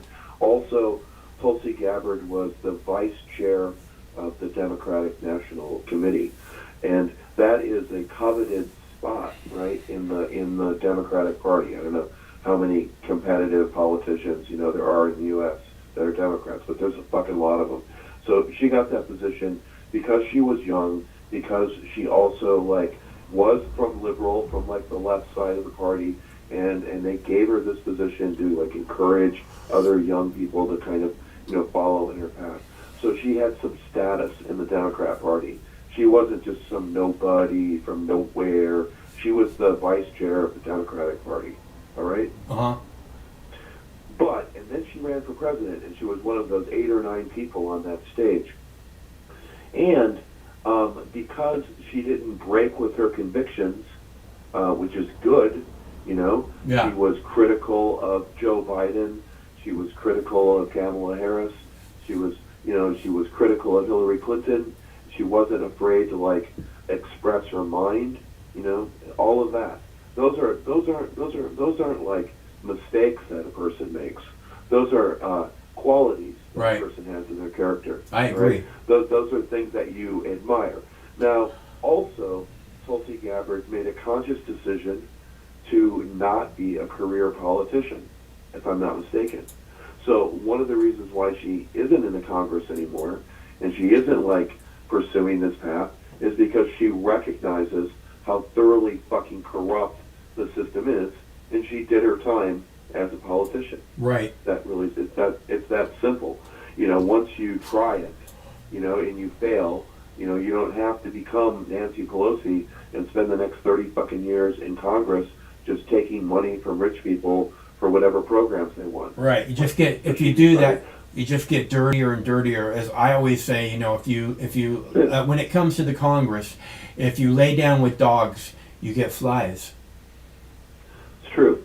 So I would say that, but I like I said, I'm not on that same debate stage, they asked these people what they felt about socialism, for example, on one of those debate stages, and every single one of them, even Bernie Sanders, they all said, I'm a capitalist, I'm a capitalist, I'm a proud capitalist, they all were just totally towing this line, greed is good. Every single one of them did.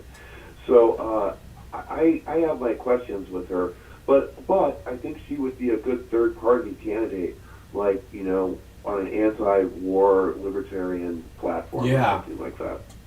And running as a third-party candidate, I think when you say I have some questions for her, I think that she would be down to listen to what your questions are and do her best to answer them. And that's what makes her someone that I think is worthy of listening to, because these other people, you ask them a question and they just turn it around and move on to a different subject. She's gonna explain to you why you don't get her. She seems to be whatever, foreign counsel, whatever. You ask, and I think that she's gonna try and explain these things to you. So as opposed to the other people who are just gonna tell you lies. Yeah. So I would, in terms of the field of candidates, the last field of Democratic candidates in the primaries, I would say that two of them that stand out to me are both Tulsi Gabbard and Pete Buttigieg, right? Mm-hmm. And look at what a different path Pete Buttigieg is on. He's the secretary of transportation, or, right? He's the transportation secretary, and his previous job was, before he ran for office, he was mayor of a small city in the Midwest. Yeah. Right? Before he worked for some CIA contracting company for 8 years or something with sketchy military contracts, before he was in military intelligence, before he went to a privileged school, right? That's Pete Buttigieg, right? And his career path seems to be going in the right direction. He got appointed a cabinet secretary position, so his name is still in the media. You know, he can use that as leverage to run for Congress in Indiana or to, you know, to propel his political career or whatever. He's not off track, right? Whereas people are describing Tulsi as being a person who is off track. She's a Russian asset. Yeah, she's a Russian asset. Fucking weird. Her and Putin are just like this. That's what I hear. She's been sucking his dick forever. Yeah. Sure, yeah, and Putin's such a evil monster. Who would ever want to suck his dick? Right? Most people. Why are you so jealous? Why you always sound so jealous? Yeah. Most people would have sucked either Donald Trump's dick or Joe Biden's dick. Fucking go figure, man. Right. I don't know what to say on that score. Except well, I know what to say is that she's not a fucking Russian asset, and anybody who would say that is un-American. I mean, unless we want to be like McCarthyism American, because that's that person's a communist. Go ahead. I think that is what's going on, Mike. And absolutely. It's like and in fact, that's the reason why they don't want to hear her voice. That's the reason why many of these people, like even Joe Rogan, is like a risk. You know, you can't have anybody out there who could have a contrary opinion to whatever the official narrative is. It sure seems like it. Yeah, it's like sanitizing speech is what it is. They just want to sanitize everything so that it's just this yuck.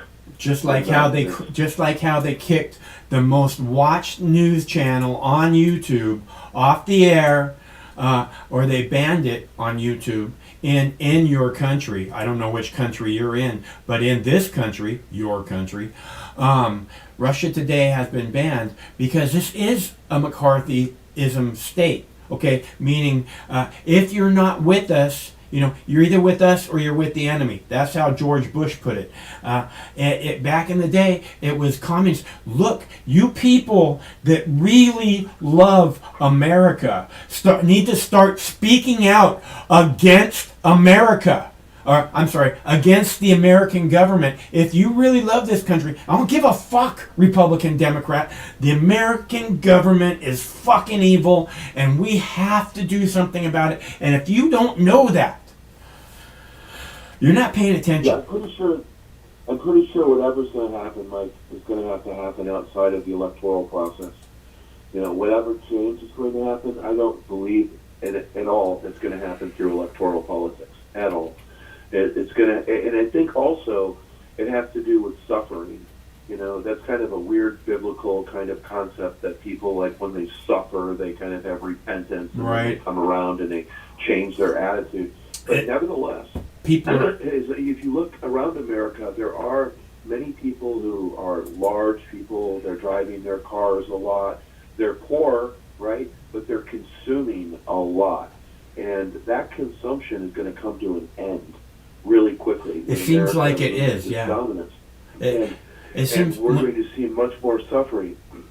Yeah, when you look at the grocery store and you see the prices going up, and when you see the gas prices going up, it's like,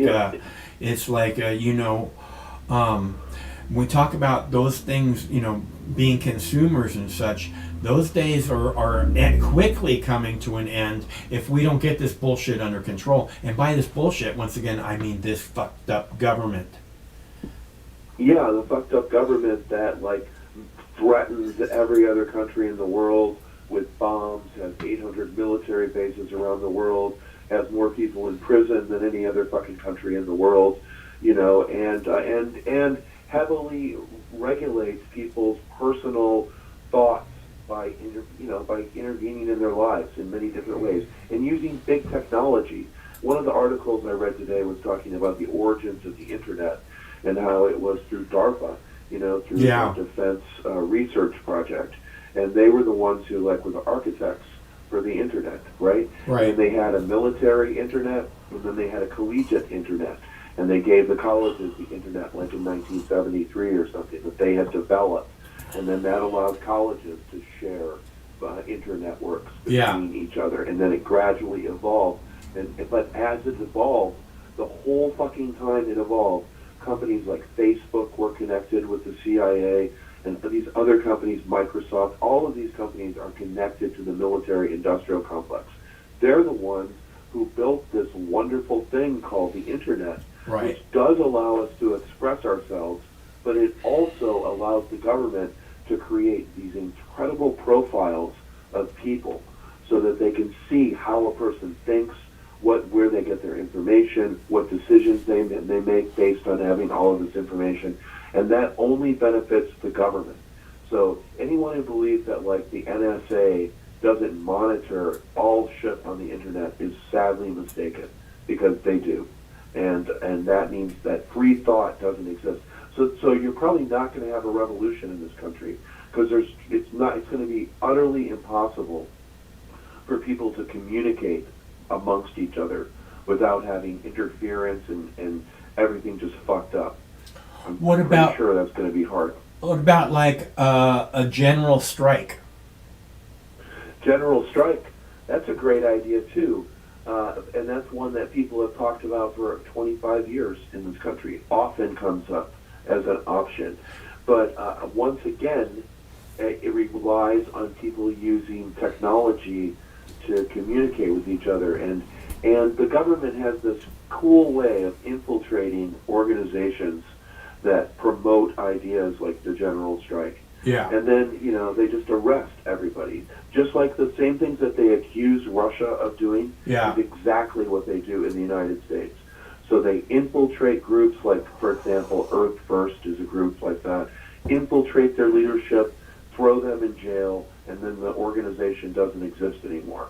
Or you can do something like create a sex scandal. Yeah. Oh my God, the lead organizer for the general strike, guess what? He fucked a cat last night, and it was videotaped by his neighbor.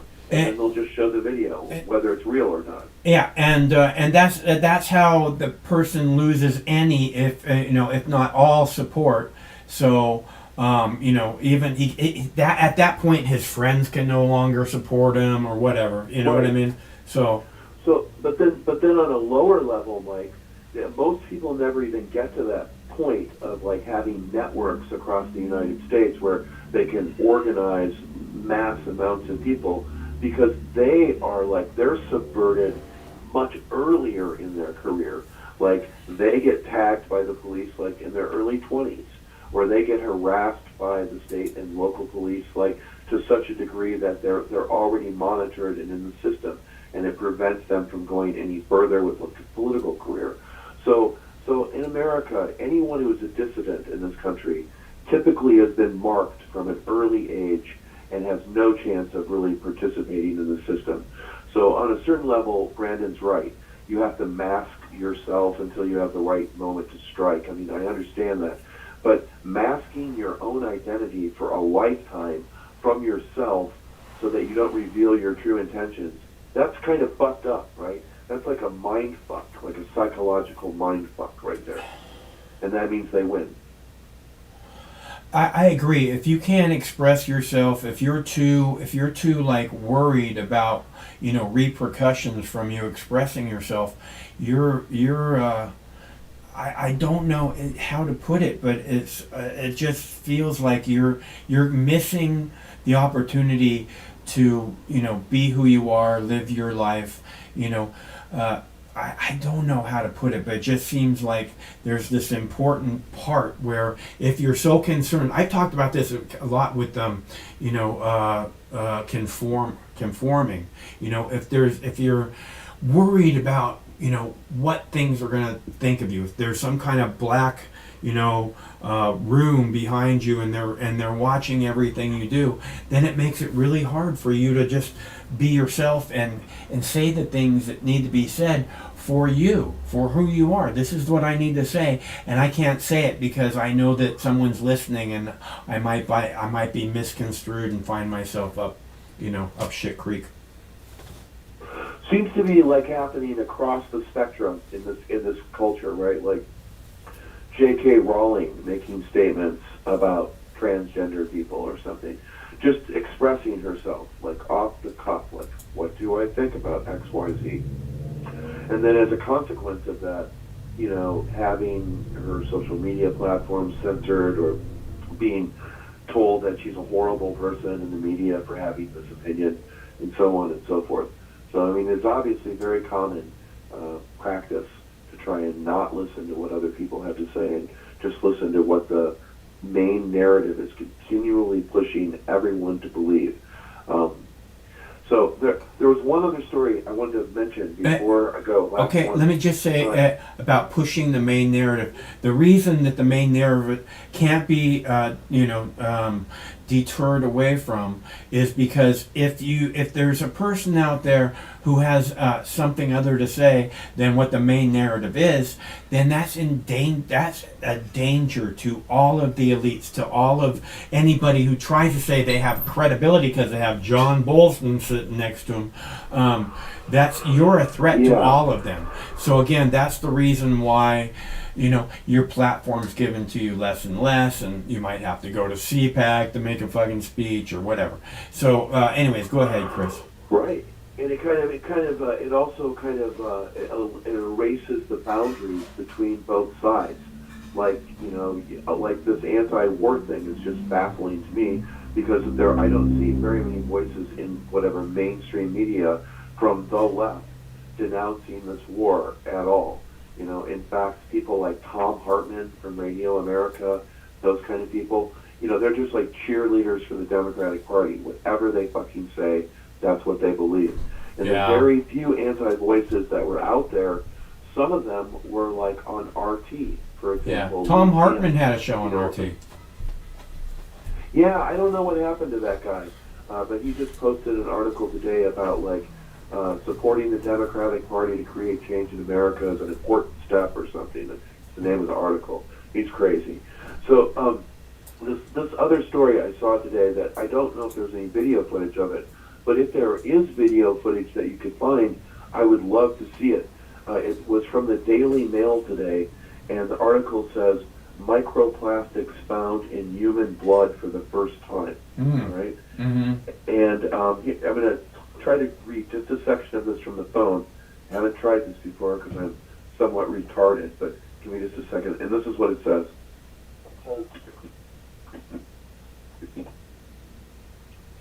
Hold on. Here it is. Dutch researchers took blood samples from 22 anonymous healthy adult donors. 17 of them, or 77%, were found to have microplastics in their samples.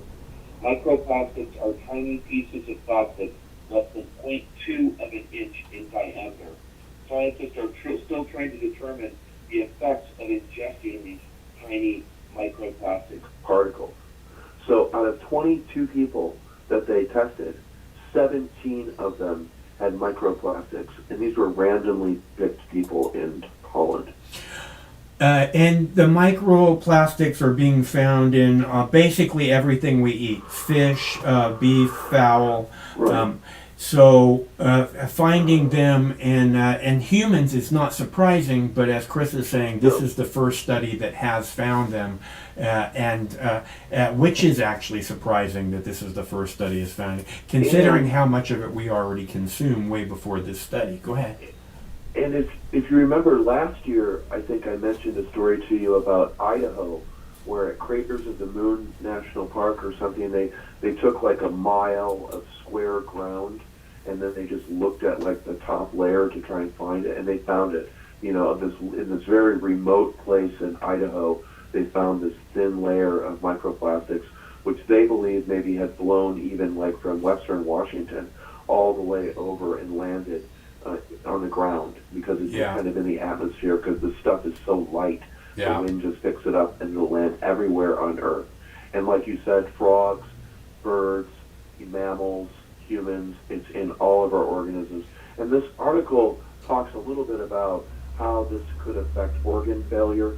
How different organs in the body, like the pancreas or your heart or something, could contribute to organ failure. But again, we're kind of in uncharted territory here, right? Because there's never been a time in history where plastics actually were in the human blood system, right? This is like new ground. They don't know what the long-term impacts of being exposed to these petroleum products actually is. They don't know. Yeah. Because, it's all like new.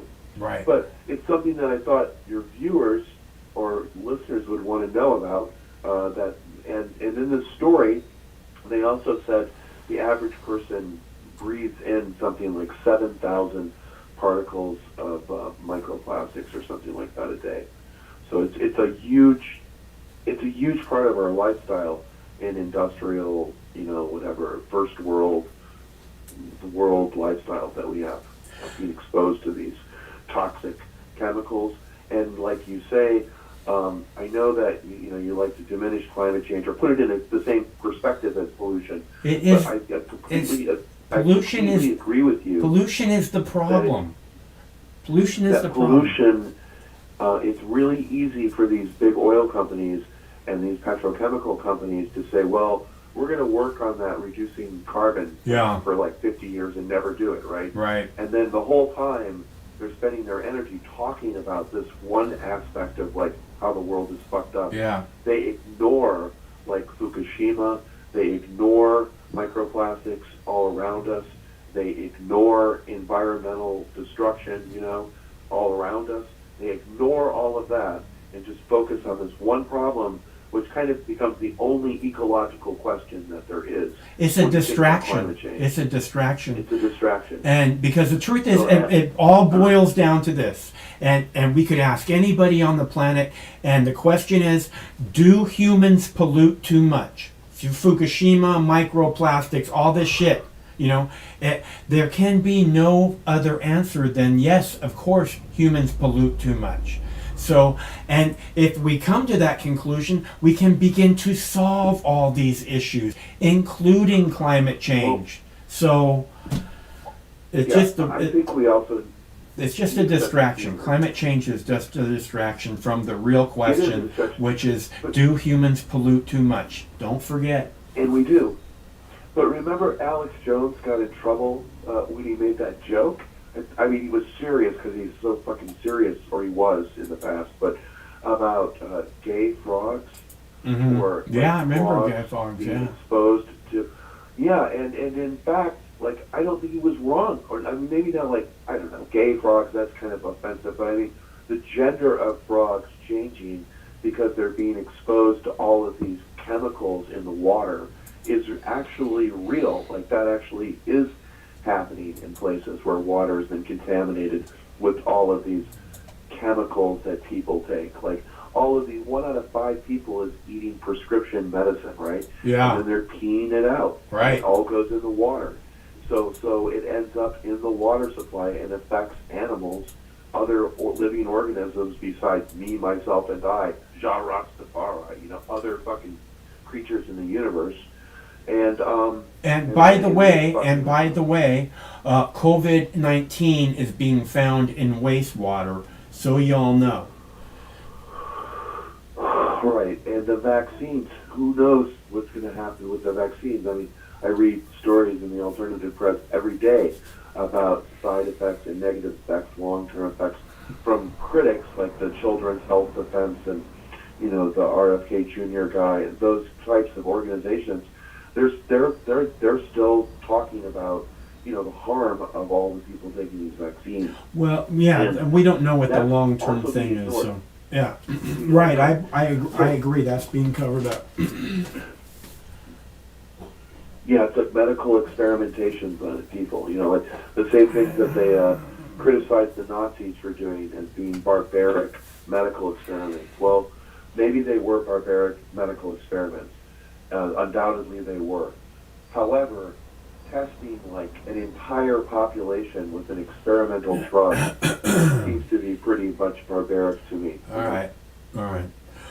Yeah, well, we live in a pretty barbaric society for, being so convinced that we're so goddamn civilized, Yeah.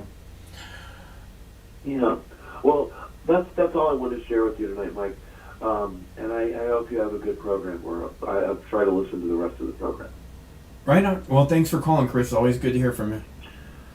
Yeah, have a good night, Mike. All right, talk to you later. And as you can see, the sunrise in the Ukraine is lovely. And on that lower right-hand screen, I don't know for sure, but it looks to me not like the windows are all blown out of that building. What it looks like to me is that this is a construction site. You can see the crane, you can see the building materials. So in case anybody's wondering. Oh, it's on the upper left hand too. It really does not look like any kind of a rubble, right? That's not a rubble, so we're clear. Where were we? Ah, yes, we were about to play another video about nuclear fucking war and how nuclear war is just going to be unacceptable. That's going to be a line that the Russians better not cross. I'm going to play that video for you now. I'll be right back. Let's see, here we go. You guys know what this is behind me? That's a Russian tank. Russian tank that was taken out.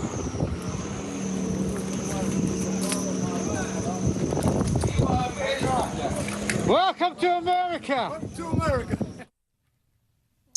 That is not America. That is Irpin, which is a suburb of Kyiv. We'll zoom in. It's just about here that the Ukrainians, with the help, obviously, of a lot of United States former soldiers and volunteers, have been able to push back the Russians throughout this whole area. And we're going to draw a line here from Kyiv out through where the counteroffensive ran. This area, we understand, and especially up here in Irpin, are no longer controlled by the Russians. And that is key in this counteroffensive. Why? Because it all now comes down to supply lines. The Russians can't supply their troops. The U.S. and NATO is helping supply the Ukrainians. It all starts here at an airport near Poland that comes in through Lviv and then goes out. Remember that line I drew? This is one of the highway routes right here through those two areas into Kyiv, down last to Odessa, and then out here to the east. The Ukraine counteroffensives allow these supply lines to stay open. The Russians have been promising to hit these supply convoys, whether or not these are U.S. contractors or the CIA running them or Ukrainians that have been trained by them, we don't know yet. But so far, the Russians have not been able to hit them from the air. And their ground supply lines for the Russians, especially as they come down here, here, and out here, are being hit from behind by the Ukrainians with U.S. Javelin missiles and the like. The other thing they can't do is resupply by sea. They tried that here today down between Mariupol and Melitopol, and this was the result. In the Black Sea, the Ukrainians were able to hit one of the massive Russian landing ships that had been bringing in new weapons, equipment, supplies, and ammunition to a badly underserved and badly outgunned, at least so far, Russian forces that are bogged down. The Russian doctrine in this situation would be to, in their words, escalate to de-escalate. There's not much more they can do. Their air force is ineffective. That means either chemical, biological, or possibly nuclear weapons. Once again, President Biden at NATO headquarters today about what a Russian chemical attack would mean. We would respond if he uses it. The nature of the response would depend on the nature of the use. There you go. Respond can mean nothing or everything. It's the opposite of the 2014 Obama red line on chemical weapons that Putin walked over without punishment. Now imagine you are Putin or his generals, and you read this in the New York Times from last night. The Times quotes a senior administration official who said any use of small tactical nuclear bombs by Russia, even inside Ukraine, and not directed at a NATO member, would mean that all bets are off on the United States and NATO staying out of the war. But when pushed, the official declined to lay out the responses under discussion. This is a bombshell. Think about who reads the New York Times. Russian intelligence, the presidents and prime ministers of Europe, the Chinese. It holds itself out to be the paper of record. And that quote, which radically changes U.S. foreign policy about nuclear weapons, is given precisely zero context, especially about who that senior administration official is. It can mean so many things. For example, it could be Jake Sullivan or Antony Blinken Secretary of State or National Security Advisor, telegraphing a change in policy. This would be a huge deal. They are often listed as senior administration officials. But the Times often uses that term, senior administration official, shall we say, loosely. Just remember Miles Taylor. He was the famed anonymous of the New York Times op-ed lore who wrote about secretly protecting the country from President Trump from, in his words, the inside. The Times called him a senior administration official. Turns out he was then deputy chief of staff at the Department of Homeland Security, who leaked to the Times. He was the man who was behind the woman who was behind the man. The Times called him a senior administration official. He wrote that op-ed, it sounded sexy, and then he cashed in on a huge book deal. Calling him a senior administration official is like calling me an influential primetime cable host. Perhaps technically true, I do influence my dog's opinion, and I am in prime time. But it's not what you think about when you hear the term. We bring in Colby Hall of Mediaite, who is an actual influential member of the media, also a News Nation producer. Colby, good to see you. Did the Times owe us and the world a little bit more when you're going to announce a change of U.S. nuclear policy? Well, I think they could have been a little bit more specific, certainly. I think you set it up beautifully there. I think there's a lot to go through. I think there's a big Miles Taylor is the perfect example. But I will say that the Times is that when they do those sort of loose that was an anonymous, literally byline. That was really a political hit piece. This thing about the nuclear weapon preparation, that's a lot more serious. And so I think generally the New York Times holds itself to a higher sort of gold standard for that sort of stuff. So I don't think it's quite. I think there's a bit of apples and oranges there, but I do think it was, to your point, very, very targeted. And I think that this was the way to sort of send a message to Putin and to the world that we hear you, and we're not going to be taking this lying down. It was sort of a nuanced form of saber rattling, or a response to Putin's saber rattling, I should say. Yeah, I see that argument, and I would see it if it went through, if it was Blinken or Sullivan or somebody like that. But you'd think they would have played it higher up in the story. They would have made more of a point. I'm confused by how it was all done, and it seems at the same time it could have very easily been what you laid out, or it could have been a deputy in the National Security Council who didn't get to go on the Brussels trip, who was over at the bar at the Hay Adams with the New York Times reporter, just kind of yucking it up and made a couple of offhanded comments, and the Times leads us no way to know which one it is. Leland, you seem to know a lot about this source, and I got to go to that bar and hang out with this dude. I think you're right. You know the bar is called Off the Record for a reason. Exactly right, and I think what you just said there is correct. They buried the lead, right? And was the lead buried by design, or was it just an editor that was working late and hadn't really thought it through? I think it was probably the former. I think you're right to say that this is sort of a bombshell that really changes things, a horrible metaphor for this. But I will say, though, and I've been spending time researching and tracking Russian propaganda on Russian television, and there is an increased amount of rhetoric on Russian political talks from the hawks there saying they should be prepared to use nuclear armaments in Ukraine and even Warsaw. And so you're hearing this rhetoric ratchet up. And so what I suspect is that the Biden administration is fully aware of that. And this is their way of saying, look, we hear you and we see that, and we're not going to be caught with our pants down. We're going to be prepared for that. And it's a tiny needle to thread here, because the last thing they want to do is to provoke a guy who's clearly got a massive ego and isn't abiding by any social contract, that's for sure. So they're trying to play it soft and letting this out.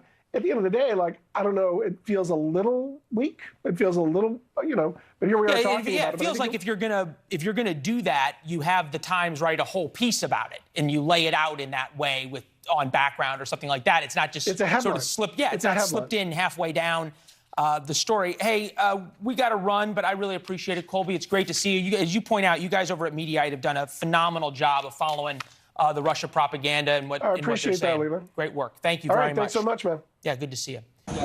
Welcome to America. Welcome to America. That is not America. That is Irpin, which is a suburb of Kyiv. We'll zoom in. It's just about here that the Ukrainians, with the help, obviously, of a lot of United States former soldiers and volunteers. They're trying to get into our heads. They want to distract us. They want to create fear and panic here. They're trying to get into our heads. They're trying to get into our heads.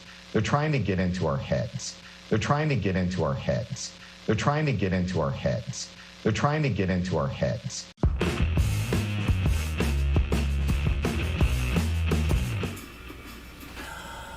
They're trying to get into our heads. They're trying to get into our heads. They're coming to get you, Barbara. They're coming to get you, Barbara. Anybody know that movie? Just me?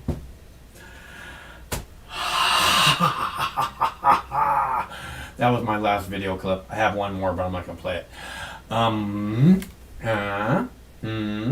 So, let's see. If anyone wants to call, the telephone number is right there on the screen. It's 805-669-6397, 805 News. I'll give you a minute or two to make up your mind if you want to call.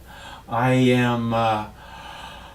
am needing to do a show about asking the question, is there any good reason, any capital letters, good reason for the United States to be involved in Ukraine? We will do that another time. I keep asking, no one's calling to give me an answer. I don't see how it's possible to come up and say, as the mainstream media keeps saying, Americans say that they're willing to pay higher gas prices at the pump as long as it helps the Ukrainian people. How much higher? And you know that paying higher prices at the pump translates into higher prices at the grocery store and everywhere else. You know that, right? I just can't believe this shit for 1 second. Like I said, you saw there the clip of, that clip begins with John Bolton. That guy, not the clip I showed, but the previous clip, that guy talked to John Bolton for 10 minutes about Ukraine and why it was so important for us to be involved in Ukraine. But when I say I want to know if anyone can tell me if there's a good reason, the last person I want to hear from, if there's a good reason why we should be in the Ukraine, is John motherfucking I eat children for breakfast Bolton. What's up, G? We're defending democracy in Ukraine, Mike. That's why we're in Ukraine. We're defending democracy against communism and corruption. And that's why we go into all these countries, because America is the shining city on the hill, a beacon of light and truth to all of humanity. And the world is just so fucked up right now. We have the answers to all of the problems, and we need good jobs in America. Bomb makers need jobs, bullet makers need jobs, tank manufacturers need jobs. That's why we're in Ukraine, is to save the world, and starting with American jobs. And if you don't know that, man, I don't know where you've been all these years. That's what America is all about, is saving the planet. And through war. Yes. Better living through chemistry and war and democracy. That's what we do. That's who we are. That's why Jesus loves America best. So, no, we got no business being in any other fucking country at all. And America is an empire. And we've killed 20 million people since Vietnam, I think. I think that's the accurate estimate. 20 million people are dead because of American intervention in wars and police action since Vietnam. So Vietnam ended in 75. Since 1975, America has killed 20 million people. Does that include Americans in this country? No. Okay. That's just Because more and more. you have to wonder how many, the politics in this country killed, murdered. I really don't think when they come up with, because the accurate figure on Iraq is 1.6 million, the accurate figure on Afghanistan is 1.3 million, and though, you'll hear figures like 600,000 or, 800,000. Well, when you're counting the cost of war, not every, the war gets declared over at a certain date, but people are still dying. The injured die, the orphans die, the widows die. The depleted uranium kills a lot of people. They can't even have babies. Women can't get pregnant in Fallujah because there's so much uranium blowing around in the wind.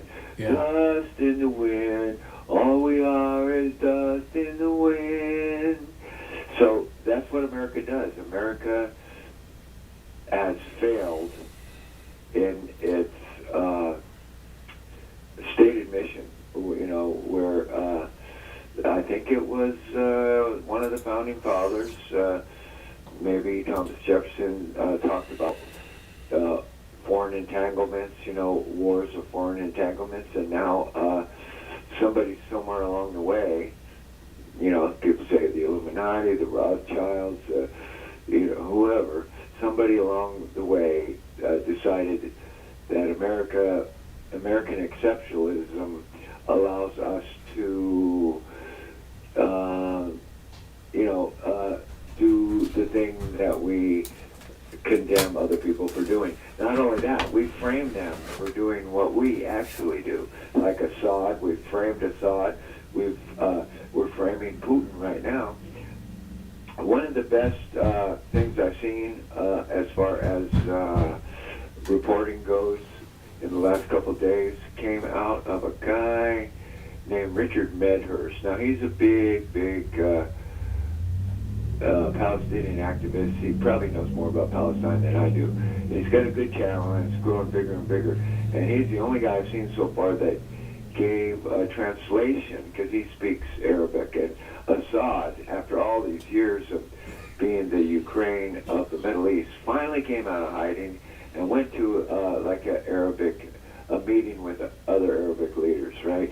And this guy, Richard Medhurst, translated Assad's speech, and it was so right on. Assad knows exactly what's going on in Ukraine, and what he's saying basically is America is so corrupt that the only people they'll ever be friends with are the people that pay them street tax. You got this global street tax, and Syria failed to pay the street tax, and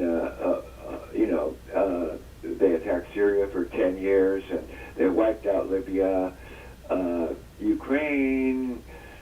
Now, Ukraine is a different situation because you're picking on one of the big dogs on the block, which is Russia. We are. The Americans are. And so that big dog named Putin and his country, I think they've had about enough of the American bully. And what's his name? Wolko was completely correct when he came up with the BRICS thing before it came on you showed a video on it. It's Brazil, Russia, India, China, and I think South Africa. That's BRICS. And so now Putin's doing the economic thing where if you want to buy oil, you got to pay rubles for it, and India did it. I think you just showed a video about that. If you're anti, Russia at this moment, then you have to start paying for petrol from Russia in rubles. I don't think that that's what they're doing to India, although India and China might not have a problem with that anyways. But Well, it's a multifaceted war, and everybody who's got any two brain cells to rub together knows what's going on. Knows that America is basically fucking up Eastern Europe, and in an effort to destroy what could be an ally. Russia should be our ally, and they're not killing millions of their citizens. They're not gassing anybody.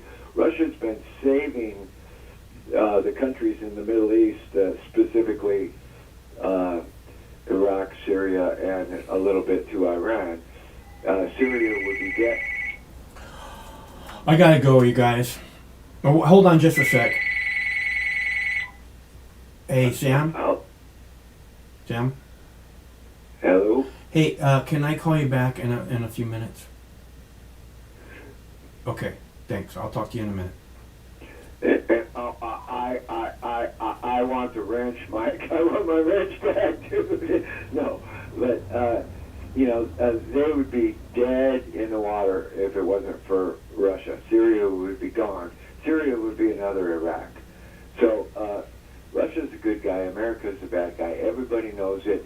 And it's so disgusting to see these clips you play where these so-called reporters just talk. I'm an expert on what's going on, and Russia did this today, and it's so disgusting. It's so disgusting to think that anybody could believe this shit, Go ahead.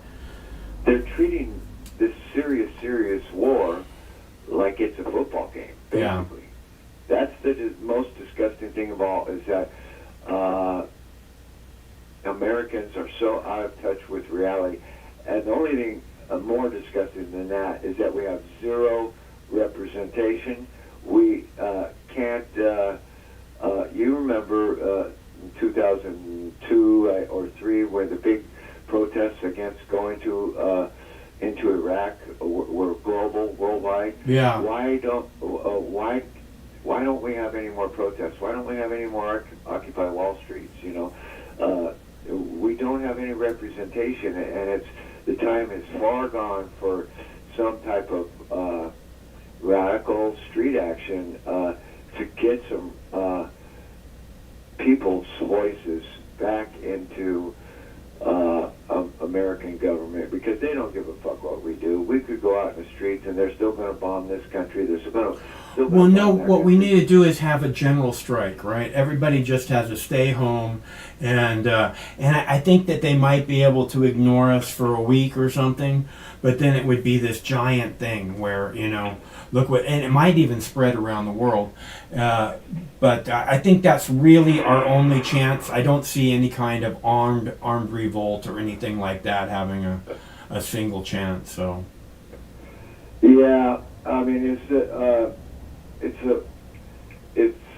it's really disgusting, the state of the world, and since I feel completely powerless to change it, I'm this little dumb fuck from California. I have no power. I really only do three things. I educate myself to the best of my ability. I try to keep my spirit pure, and I try to survive financially. And that's about all I can do. And I would not count out the education part. It's kind of your duty at this point, if you're an American citizen, to really search for and find the credible news sources that are speaking the truth, and to learn all they can. Scott Ritter was on the Gray Zone 2 days ago. It's the most brilliant show I've ever seen, and Richard Medhurst is just awesome. And Assange knows exactly what's going on. He's completely caught up. He knows exactly what's going on. And of course, he's so weakened by 10 years of war. But he's on the side of Russia. I'm on the side of Russia. And America should just stay. I don't fucking have a side. I just want fucking our country, our government, to take care of our country. I'm tired of this empire bullshit. I'm tired of this endless war bullshit. I'm tired of being on the brink of complete devastation, whether it's a goddamn deadly plague or a fucking nuclear war. I'm fucking tired of it. I've had enough. It needs to stop. And if you people don't feel the same way, I guess let's all go to Ukraine. That's a great idea, because we can just keep this shit going forever until we all die from fucking brain strokes because our fucking bodies are full of fucking microplastic. Fuck. Yeah, I mean, the psychological stress, which the audience just heard, is enormous on the American population. And the kids are suffering, and the lower classes are suffering, and we don't need any war. We don't need any more lies. You know, like John Lennon said, just give me some truth. All I want is the truth. I mean, and we want to free up the internet and the media so that we don't have to look for the truth. We could just turn it on, and then the liars will be like Biden and what was the name of the chick that just died, the former Secretary of State? Albright. Yeah, she was all over Ukraine, man. She was. Yeah. She fucked up Ukraine long time ago. So, you know, if you believe in prayer, you know, I'm on what's his name, Dwayne's side on this one.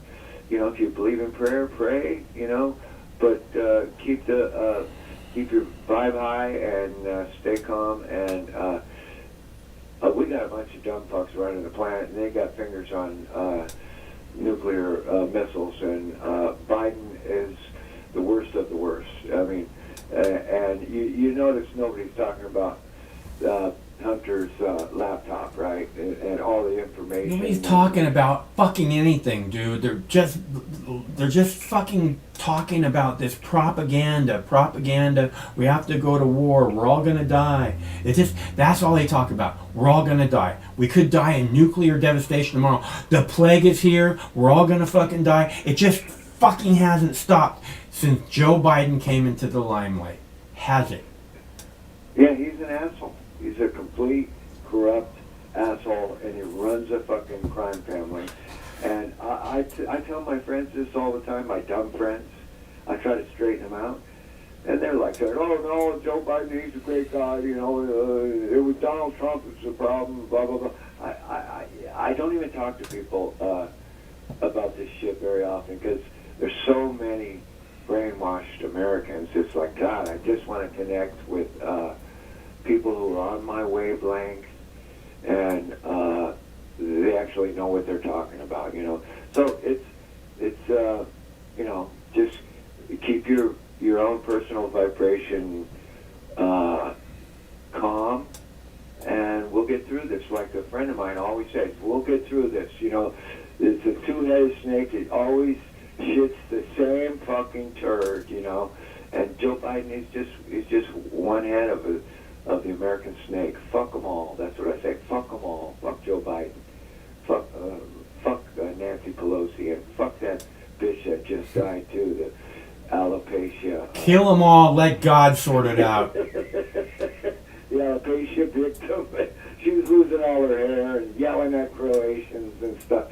It's like, yeah, we all know where she's at now, man. Well, we think it's worth it. You know, 500,000 Iraqi children. We think it's worth it. Yeah. You know, so evil. fuck them. All right, man. Go eat some pizza. Okay, I'll talk to you later. Thanks for calling. Goodbye. And he was saying that, you know, what can he do? We're like powerless, and more or less, I think, you know, depending on, you know, if you want to take down the government, we might be, you know, that might be a little over our pay grade. Like I'm saying, I don't think that we can make that happen through anything other than not any kind of physical revolt, other than the fact that we would physically sit down and just not go anywhere. Right? We just stay in our homes. We don't go to work. We don't go to shopping. You know, we'll get groceries, but we don't buy shit off Amazon. You know, we just stay at home and watch our stories until the goddamn government's ready to listen to our voices. That's what I say is needed.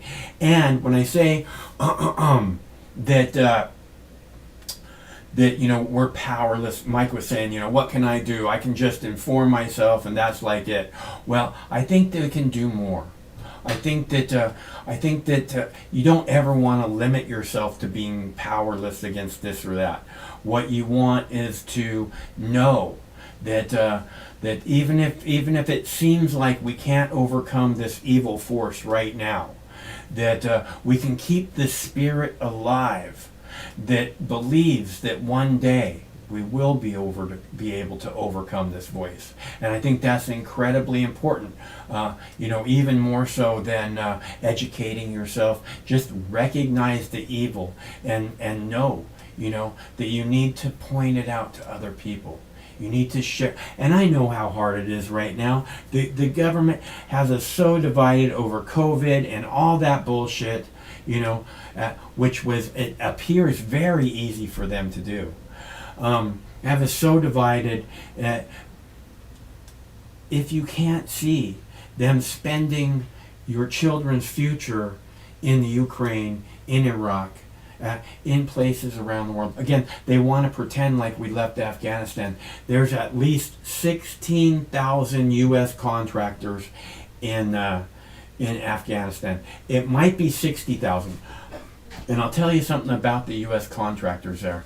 They're not building houses, okay? They're not that kind of contractors, all right? So I've said enough for this evening. And if you enjoyed the show, my name's Mike. We do this every Tuesday, Wednesday, and Thursday at 7 p.m. Pacific time, which means we'll be back on Tuesday. If not before then, there might be a reason to come out here and say, hey, you know what I'm thinking? There might be a reason to do that really soon, before Tuesday. Otherwise, we can do is Tuesday, Wednesday, and Thursday at 7 p.m., which means we'll be back next Tuesday. And until then, stay cool, because one of these days, this war is going to end. Stay cool till then. I'm going to show you my invisible mask. Very serious. This is my invisible mask for Stacey Abrams. Ready? I'm going to put it on. It's on. It's great. All right, Carol. Last word here. Okay, I'm going to show you my invisible mask. Very serious. This is my invisible mask for Stacey Abrams. Ready? I'm going to put it on. It's on. It's great. All right, Carol. Last word here. No matter which mouth you feed on a two-headed snake, it still shits the same turd. But lucky for you, you have Mox News. More than 10 years. More than 60,000 videos. Mox News has been filtering the nonsense and illuminating the bullshit from your mainstream media. Turn off your TV and turn on to Mox News. For over a decade, documenting the socio-political events that have etched and carved the pathways that define today's modern mess, Mox News has been providing clarity while faithfully bringing you today's relevant stories 100% commercial-free and subscription-free. And just like Lady Liberty vows to remain free. But at this time, we're asking you for your help, your patronage, and your support to keep the lights on and the videos rolling. For less than 17 cents per day, you can become a basic subscriber, knowing that your donation is truly making a difference that will help continue bringing the news stories that make a difference in your life. Turn on, tune in, and drop a couple dimes today by clicking the link below or visiting moxnews.com and show your support at any level. From a single one-time donation or dedicated monthly subscriber, do it now in less than 2 minutes. All donations are safe, securely processed, and verified using PayPal, Visa, MasterCard, American Express, or Discover Card. As always, we're sure you'll find something of interest each and every day. This holiday season, give the gift of Mox. moxnews.com.